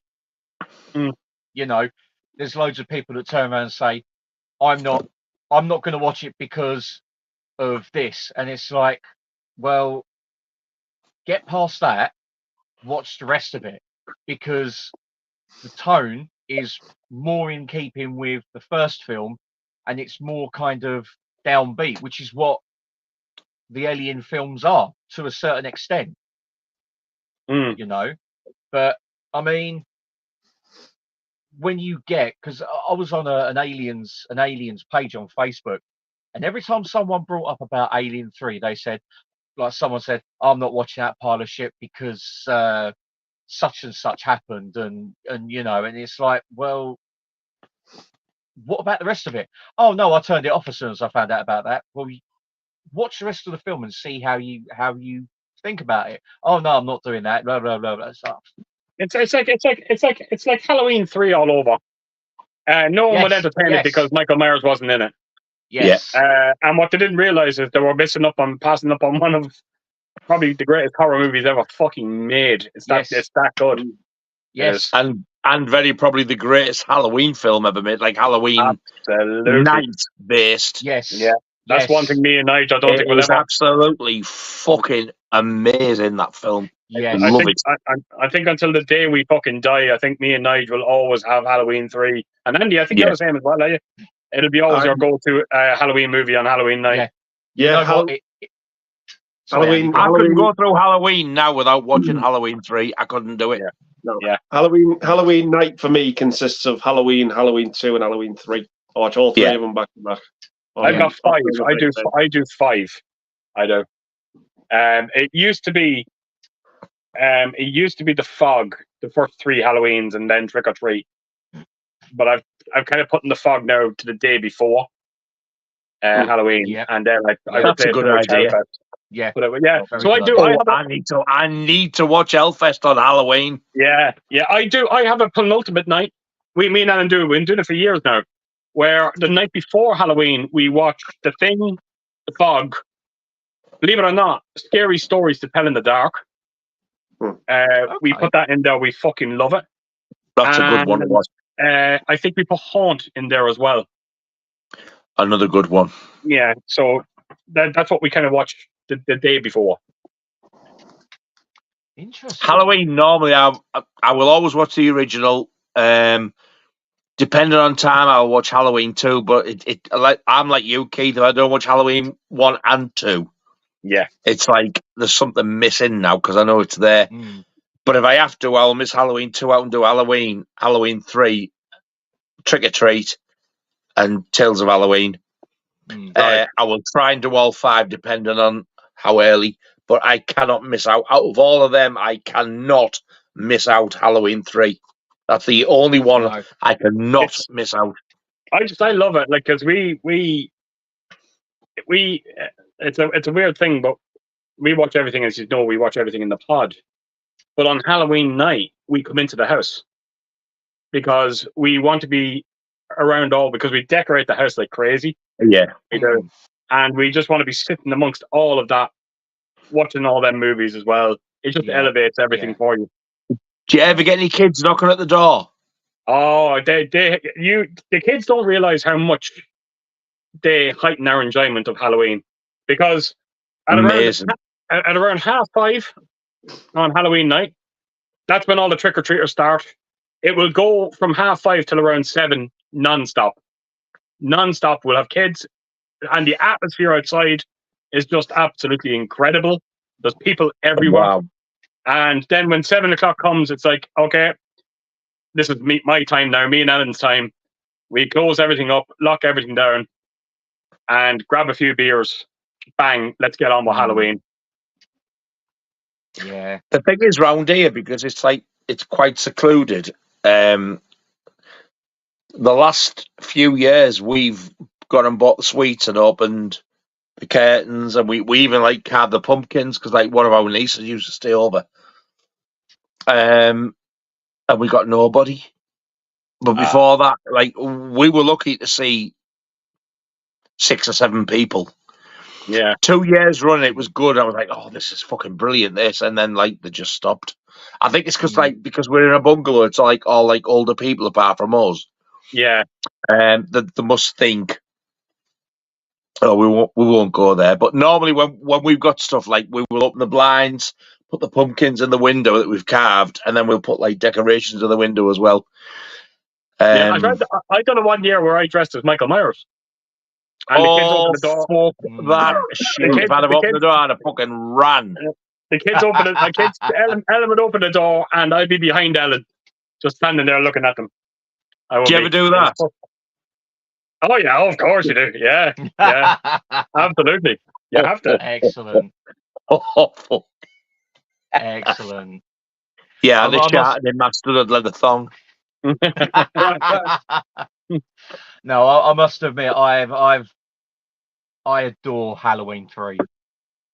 Yeah, really amazing. Do. That's absolutely amazing, isn't it? It is. It really is. I can't even remember the first time I watched it. I think it was a DVD when the pound shop were doing the Halloween DVDs for £1 or something. Hell. And yeah, I know. And I just picked it up on the whim. I thought, I'll give it a go. Stuck it in, and I was like, wow. At the end of it, I was like, that was amazing. And then when I looked at like the comments on like Facebook and out there, and then people were going, "Oh, Halloween 3 shit because Michael Myers isn't it?" It's like it's because they were going for something different. They were trying to do like a different Halloween story based around Halloween every year, weren't they? Yeah, that's right. Yeah, That's because right. in Halloween 2, in their eyes, they killed him. That was it. He was gone. Yeah. So they wanted to try and do something new, and I can understand that, and I get on board with it because there's only so many times that you could kill Michael Myers. To be honest, they could never live up to the second one. I still think it was the perfect ending. Every time I they kill Michael Myers, completely agree. That's the best way. And like the fan of me wanted to see more, but when you look back at it now, you kind of do say to yourself, you know what? If there was no more Halloween movies, it would have been perfect. Yeah, should have ended at 3, definitely. I mean, I feel the thing is as well though, when Halloween 3 first came out over here on video, it was absolutely, it wasn't cut, it was butchered. Every little single bit of gore had gone. You didn't even see like the tramp get his head pulled off. You seen the hand grab it, go like that. Looked up at the robot and gone, and that was it. No, Soon changed, and it was the same when her dad in hospital. You seen the fingers go like that, and it was cut. When the mask backfired when she was picking at it like that, you seen it fire back, and you seen her hands go like that, and it faded out. They cut everything out, so it's no wonder that people over here thought it was shit. And it was only later on when James Fairman retired from the BBFC that the uncut one come out. Or if you got it from the States, I saw it on BBC Two, one night on a Halloween night, and I think they by complete accident showed the uncut one, and I remember watching it going, "What the fuck? That's not in mine." And I watched it, and that's not in mine. So that made me want to watch it more. And when all these bits were put back in, it made it such a better film. Yes. Yeah. Yes. I have to agree with that. There's one thing the BBFC absolutely fucking butchered it. There's one thing that me and Ellen want to do. It's kind of like a bucket list thing with us, particularly myself. But we always had plans, and we're hoping someday it will happen where we get to move out to the country, because we do want solitude. That's what we crave it. We do. But I said to Ellen that the thought of on a summer's night, a nice warm night, around 10 o'clock, having a few beers, I would love to have a projector outside. Oh, wow! Projecting onto my house, and us watching Halloween 1 and 2. Halloween. I thought it was Halloween 3 with that skyline and everything. Yeah. Well, that's what I'm saying. It's because it gets dark. It's around fucking. It's like fucking. What time are we now? It's nearly 10 o'clock, and it's still fucking bright outside. So, yeah, exactly. It'll have to be only around 2 movies. I'd love to do 3. I'd love to do it during the month of October, but the chances are it'll be too fucking cold to do it. Too dark as well, probably. Yeah, but I'd love to. I would love to do it. That would be awesome. That really would be awesome. Even better what a again. Fantastic idea that is. Watching them. I actually said it to Ellen. I said it to her, and she was like, "Oh, that's great." And then I kind of turned around and said, "Actually, better again. Watching Halloween 1 and 2 on a summer's night in a hot tub while projecting onto the house. That's even better." Wow! Yes. Especially the fucking second one. Oh yeah! That scene. Wow! Yes. I never even thought of that. No, exactly. That would scare the shit out of you. Yeah, absolutely. Wow. Yeah, that's a good idea. Actually, that really is a good. We actually have the hot tub and everything. We fucking 2 in this house. Fucking hell! One each.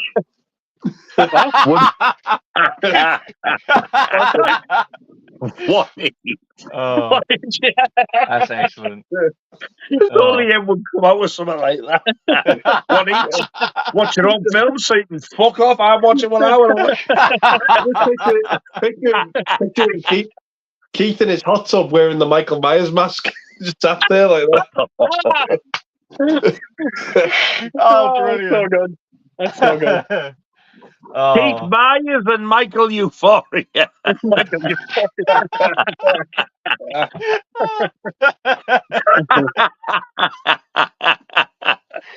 oh God. And Oh, then that's funny. Hey. if the doorbell goes and I'm in this hot tub and it's one of those kids, I'm in need of a suppository.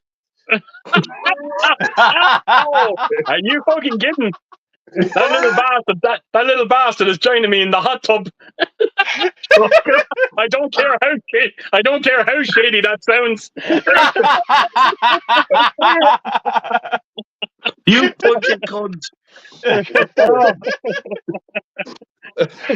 Oh, fucking hell. Oh, wow. That's funny.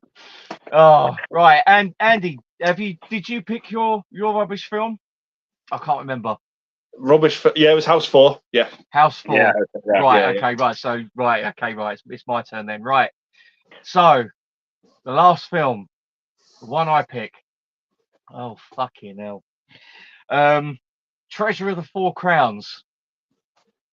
What the fuck is that? You You've never fucking made that up. No. It's a 3D film starring a guy called Tony Anthony who wrote it. And it's the biggest pile of gash I've ever seen in my life. Wow. Kino Lorber released it on Blu-ray. And Jesus. there's two different versions of the 3D version and the 2D version, right? And what it is, this mercenary is hired by this government company, whatever the fuck it is, I don't know, to find these these four crowns. But there's only It three in the sounds film. riveting. Yeah, it's fucking awful, mate. It really is. Right? The key that's found in the first one has literally got a mind of its own and starts zipping around this fucking building, just destroying everything and sundry. Right? The director and writer were clearly on fucking drugs. Oh, Yeah. The writer's actually in it as a drunkard mountain climber who sobers up like that. Right? There's a trapeze artist that he hires and a strongman that he hires, but the strongman has got a problem with his heart. So of course you know how that's going to go. What the fuck? Right? It's fucking awful, right? When they Sounds it. find the other two crowns of the three, there's supposed to be four, right? That's the biggest plot hole in the film. There's not four crowns, there's only three, right? When they get into this building, he unlocks the other two crowns, get these two jewels, the bad guys all burst in, and he starts transforming into something and starts like spreading fire around and all this shit. And I'm sitting there going, what the fuck is this? That sounds like a dull scum version of Indiana Jones. It is shit. And even the 3D, certain parts, the 3D is actually pretty good, Jesus but Christ. the rest of it is just the biggest load of old toss I've ever seen in my It life. sounds it. Yeah, Yeah, we'll that's- avoid that one. Yeah, it's pretty much an hour and a half of my life that I will never get back at all. Go for a piss. Righto. Yeah. Yeah, honestly, it's as soon as I got to even the end was oh fucking hell. It was just terrible. Yeah. Absolutely terrible. I mean, if you can find a trailer for it, watch the trailer. Okay. But don't watch the film. It's fucking god awful. It is. It's like in quick succession, three of the characters get killed. Literally, boom, boom, boom. As soon as they're finished within the film, they get bumped off. Right? And then to exit, they get out of the building, they get into a helicopter that's waiting for them, funnily enough, takes off, and that's it. The film's over and done with. So there's no kind of like, oh, sorry, like these have got killed and all this, that, and the other. It's the biggest bag of shit I've ever seen in my life. So much so I can't even find my copy. it's that good. It's that good. No. Well, Honestly, watch I've never the heard of it. trailer. It's Never heard of it. It's a Canon release. Canon didn't make it. They just distributed it. Yeah. And yeah, it was a Supervision 3D like film, because the guy who made it, he made a film before that called Coming at Ya, and it's like a western, and apparently that was pretty good. I've never even seen it, but this was just, it's supposed to be like another 3D. It just took advantage of the 3D fad, and it was bollocks. Wow. It really is. So that's definitely my pick for utter rubbish. Treasure of the 3 crowns, because there's no 4 crowns in it. Yeah, one of the biggest plot holes in the film. It's meant to be 4 crowns and there's only 3. Wow. You can see that about Assault on Precinct 13. It's not held in Precinct 13. Yeah. Yeah, I don't think you find out what precinct it's in, do you? Yeah, I think it's something like, I think they do. I think they say Precinct 5 or something like that, or something stupid like that. If I remember correctly as well, the Italian Job as well, the remake, it's not held in Italy, is it? If I remember correctly. No, I think the first 10 minutes are, but then the First rest 10 of it minutes. is in LA. That was shit as well. I fucking hated that film. Waste of a good cast. I didn't actually mind it. Yeah, I don't mind the remake, to be honest. I hated it. But Yeah. but no, definitely. If you're intrigued about that film, just watch the trailer and that'll do you. Unless you've got morbid curiosity, in which case I pity you. I really do. It's fucking load of old shite. It really is. I'll stay away from that. Yes, you would be wise. I wasted about 15 quid on the Blu-ray. And Oh, that's wow. 15 quid Oh, I dear. will never ever get back. Right, so we'll go back to these comments, and where did we get to? Oh yes, it was Jeff going Terminator 2. So we'll do these comments and then we'll wrap it up. So Bogey Cat Production says, I will start on my Evil Dead collection video soon. Just subscribed. Nice one. Thank you very Good much, lad. mate. About fucking time. Thank you very much. Oh, the ball there, Michael. Jeff says, Attack Force with Steven Seagal is my pick for the most shite film ever. It's absolutely awful. Think of the worst film you've seen, and it's twice as bad as that. Trust me. Wow. Mind you, though, I think most of Steven Seagal's later output is Yeah. awful, absolutely awful. Cy Robson says, Birdemic is horrendous.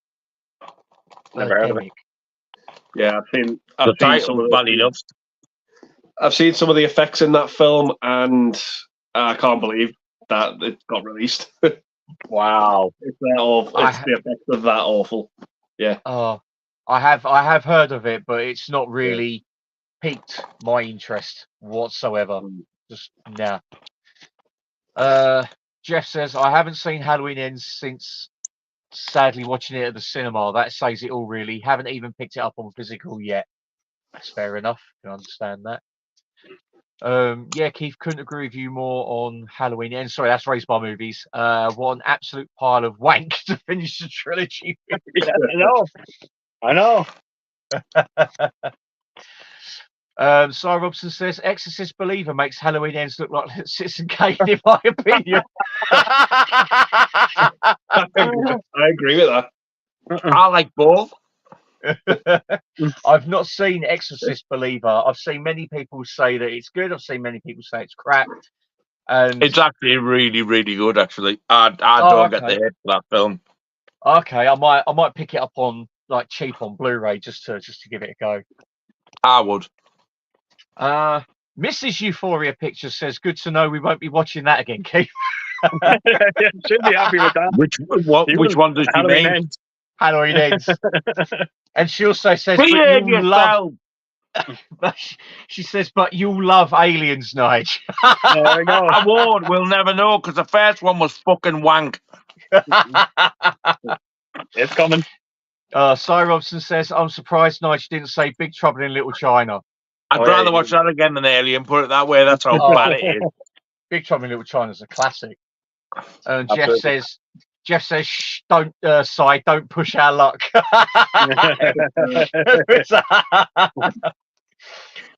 Race by Movie says Blade Runner is definitely overrated, but Alien is a classic. That's fair Classic. enough. You spelled shit.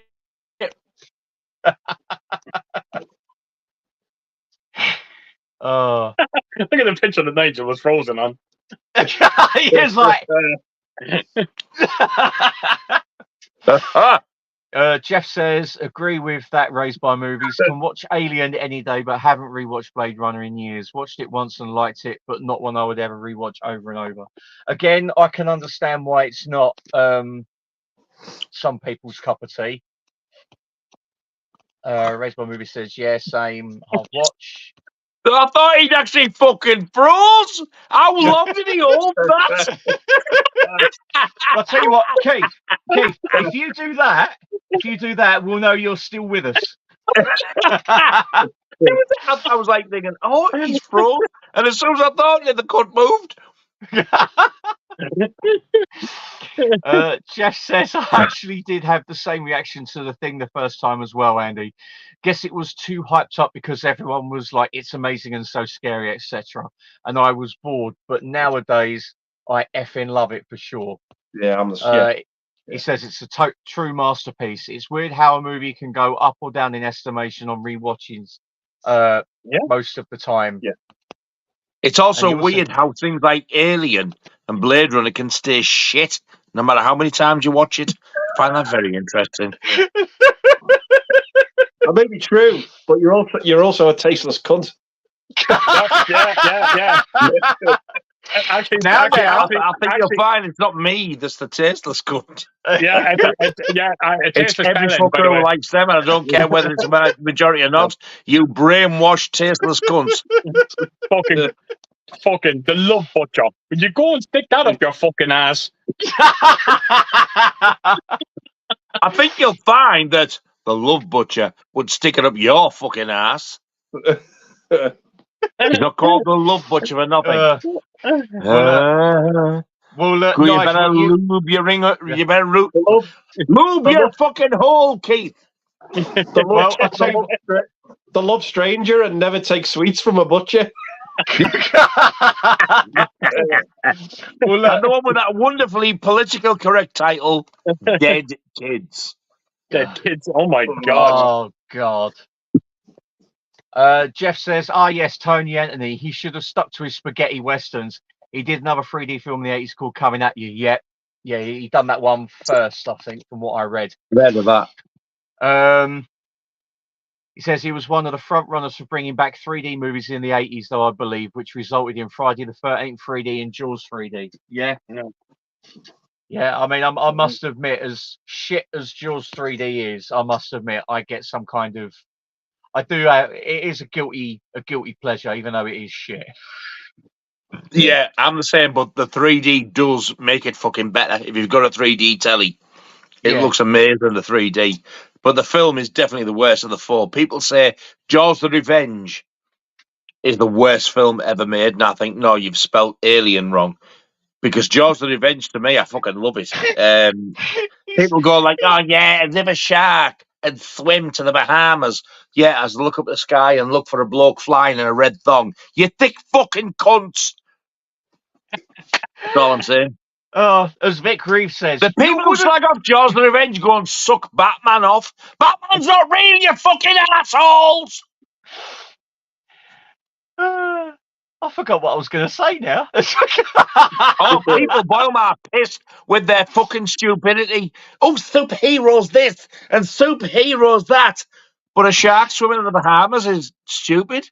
You fucking absolute bellends. Stuck my cheesy stump. That's a vision I didn't want to see.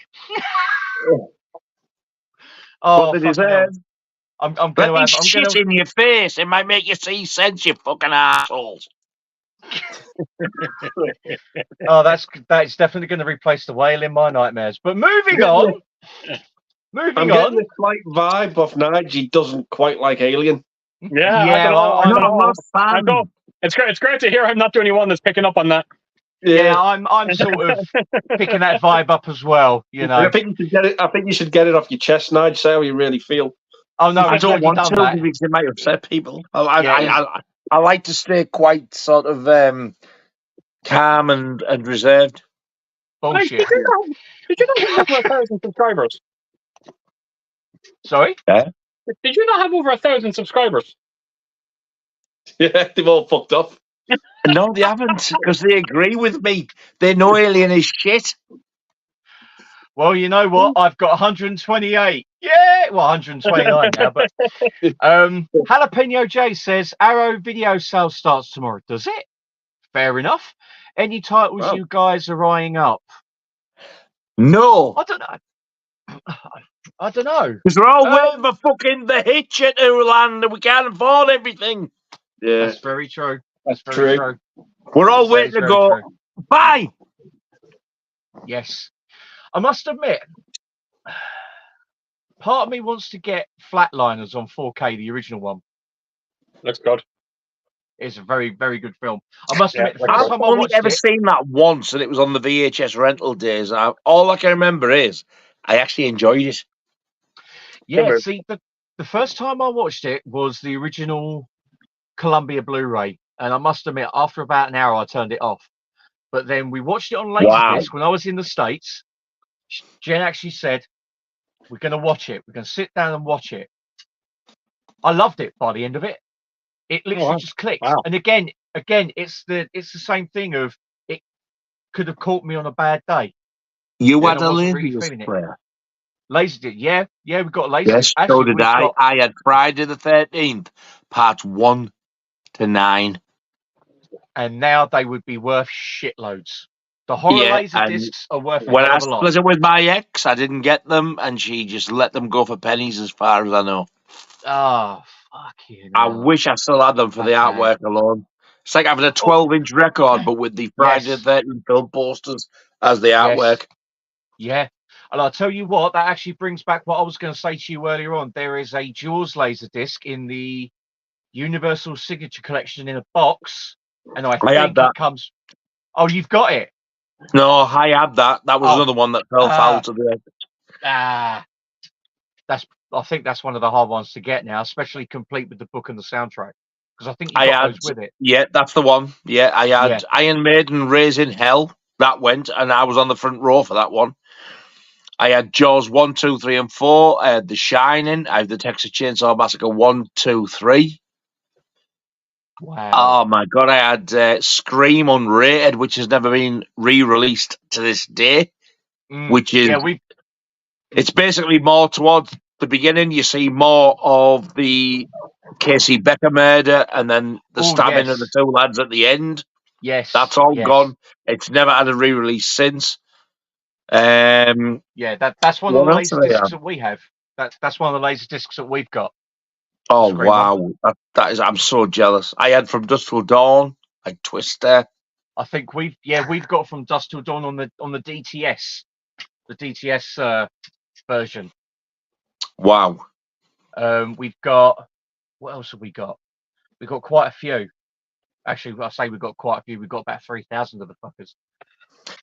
No way. Yeah, 3,000. Then we've got a load of duplicates because we were going through Goodwill, and she was getting bundles for dirt cheap, and one of them I think had Texas Chainsaw Massacre in. One of them had Reanimator, Bride of Reanimator. There was like other ones in there as well. Yeah. Have you got that Jaws box set? I'm going to have to ask her and find out. I'm certain we have got it, but I'll have to ask her and find out. I had that, and I had Jaws 1, 2, 3, and 4, but like 1 and 2 are in the widescreen as well. Yeah. Oh my god. Oh fuck shit. Because wank tips. because the widescreen laser discs, they haven't got all the artwork all over it. It's just in a strip in the middle, and it's fucking atrocious. with the that. universe, like stars and planets at the top and the bottom. Yeah. That's right. Yeah, Yeah. I hate that artwork. I'd rather have it in full.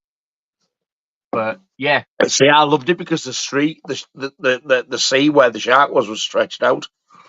yeah. So I love Jaws That's and it. Jaws 2, but 3 and 4 were the only ones that like filled the screen. Yeah. I had all 4 of them, and I had that box set all gone. Nice. Well, as I say, I'll have to have a word with Jen and see if we have got it. I'm certain we have. But we've got like the hidden as well.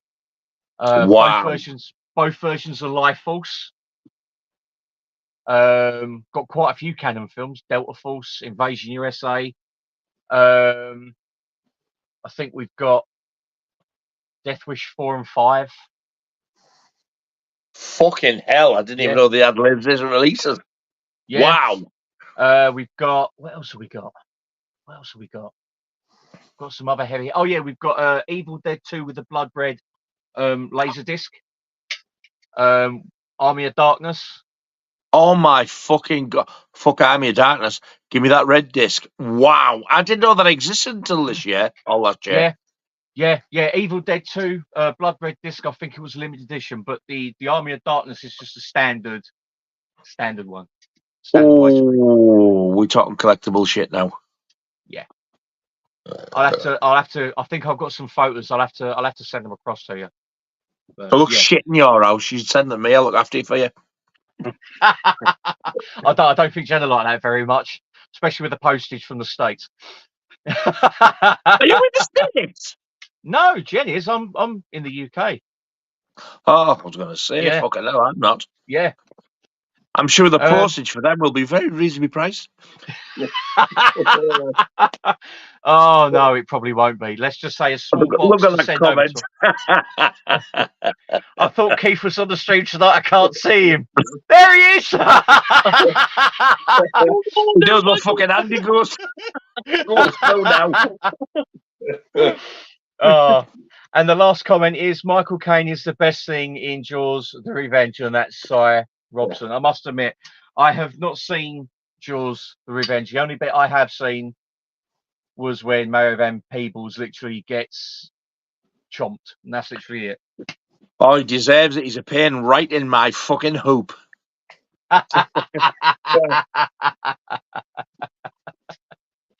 Oh, honestly, I've not seen it. I've got it on Blu-ray with 2 and 3 in the set, but I need to. And you've never watched it? I know. I don't know if I can bring myself to watch it because of everything that I've heard. But it's better than 3.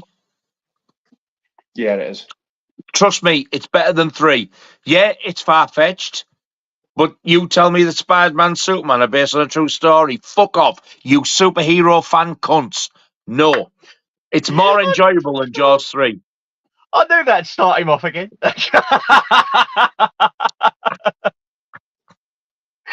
Oh, anyway, right. Superman and Batman and Pussy Man and Peanuts Man and Biscuit Man. He likes biscuits. He eats biscuits and he gets dead strong. It's based on true story as well. Of course it is, you thick cunt. You forgot Carrot Man. Carrot Man, which is, I'm not going to say, but that's based on a true story. Oh, I think on that note, I say what that's about. You know what? I think there's a good time to end it. I just want to say it's been an absolute blast tonight. It really has. It's been Absolutely. funny as hell, especially with Captain Chaos. All he's missing is just his little mask. Fucking ex-boss. That how weird. You should have made your entrance like dun dun dun. I'll message you. I'll go. You will not fucking believe what somebody's christened me, the cheeky cunt, Captain Chaos. And you'll go, that's me. I'll go, yes, it is, you bitch.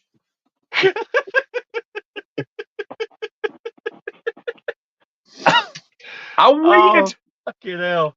That's excellent. But yeah, no, honestly, I wanna thank you guys again for coming on. It's as I say, it's been an absolute blast, and yeah, we'll have to do it again at Thanks for some having point soon. Thanks for having us, mate. will. Really enjoyed it. Absolutely. Yeah, no, Yeah. thanks all three of you for coming on, and yeah, just fucking cracking me up left, right, and centre. I think I've started to get a headache now through laughing so much. I think my brain's going to leak out of my nose in a minute. It's these two. Pair of cunts, won't be me. Yeah. I blame these two. I didn't fucking Come blame on. You did. Shut the fuck up, yes, you did. Captain Bellend. fucking Andy, me and poor Andy getting fucking blamed for fucking that.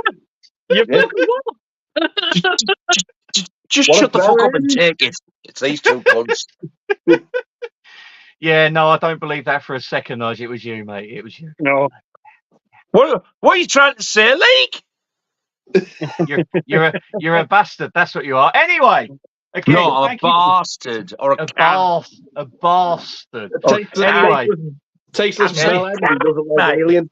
Look, we're not getting into that again. Yeah. We're not getting into that again. No.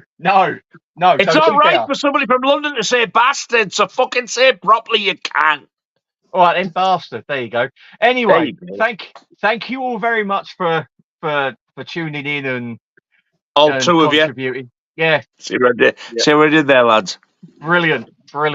And again, thank you for coming on. Stick around for a little bit after the stream. We'll have a little bit of a chat. But no, it's been great. So thank you again for tuning in, and we'll see you all again soon, hopefully. So yeah, take care, everyone. See you soon. Bye. Ta-da! You cunts. Fucking hell. And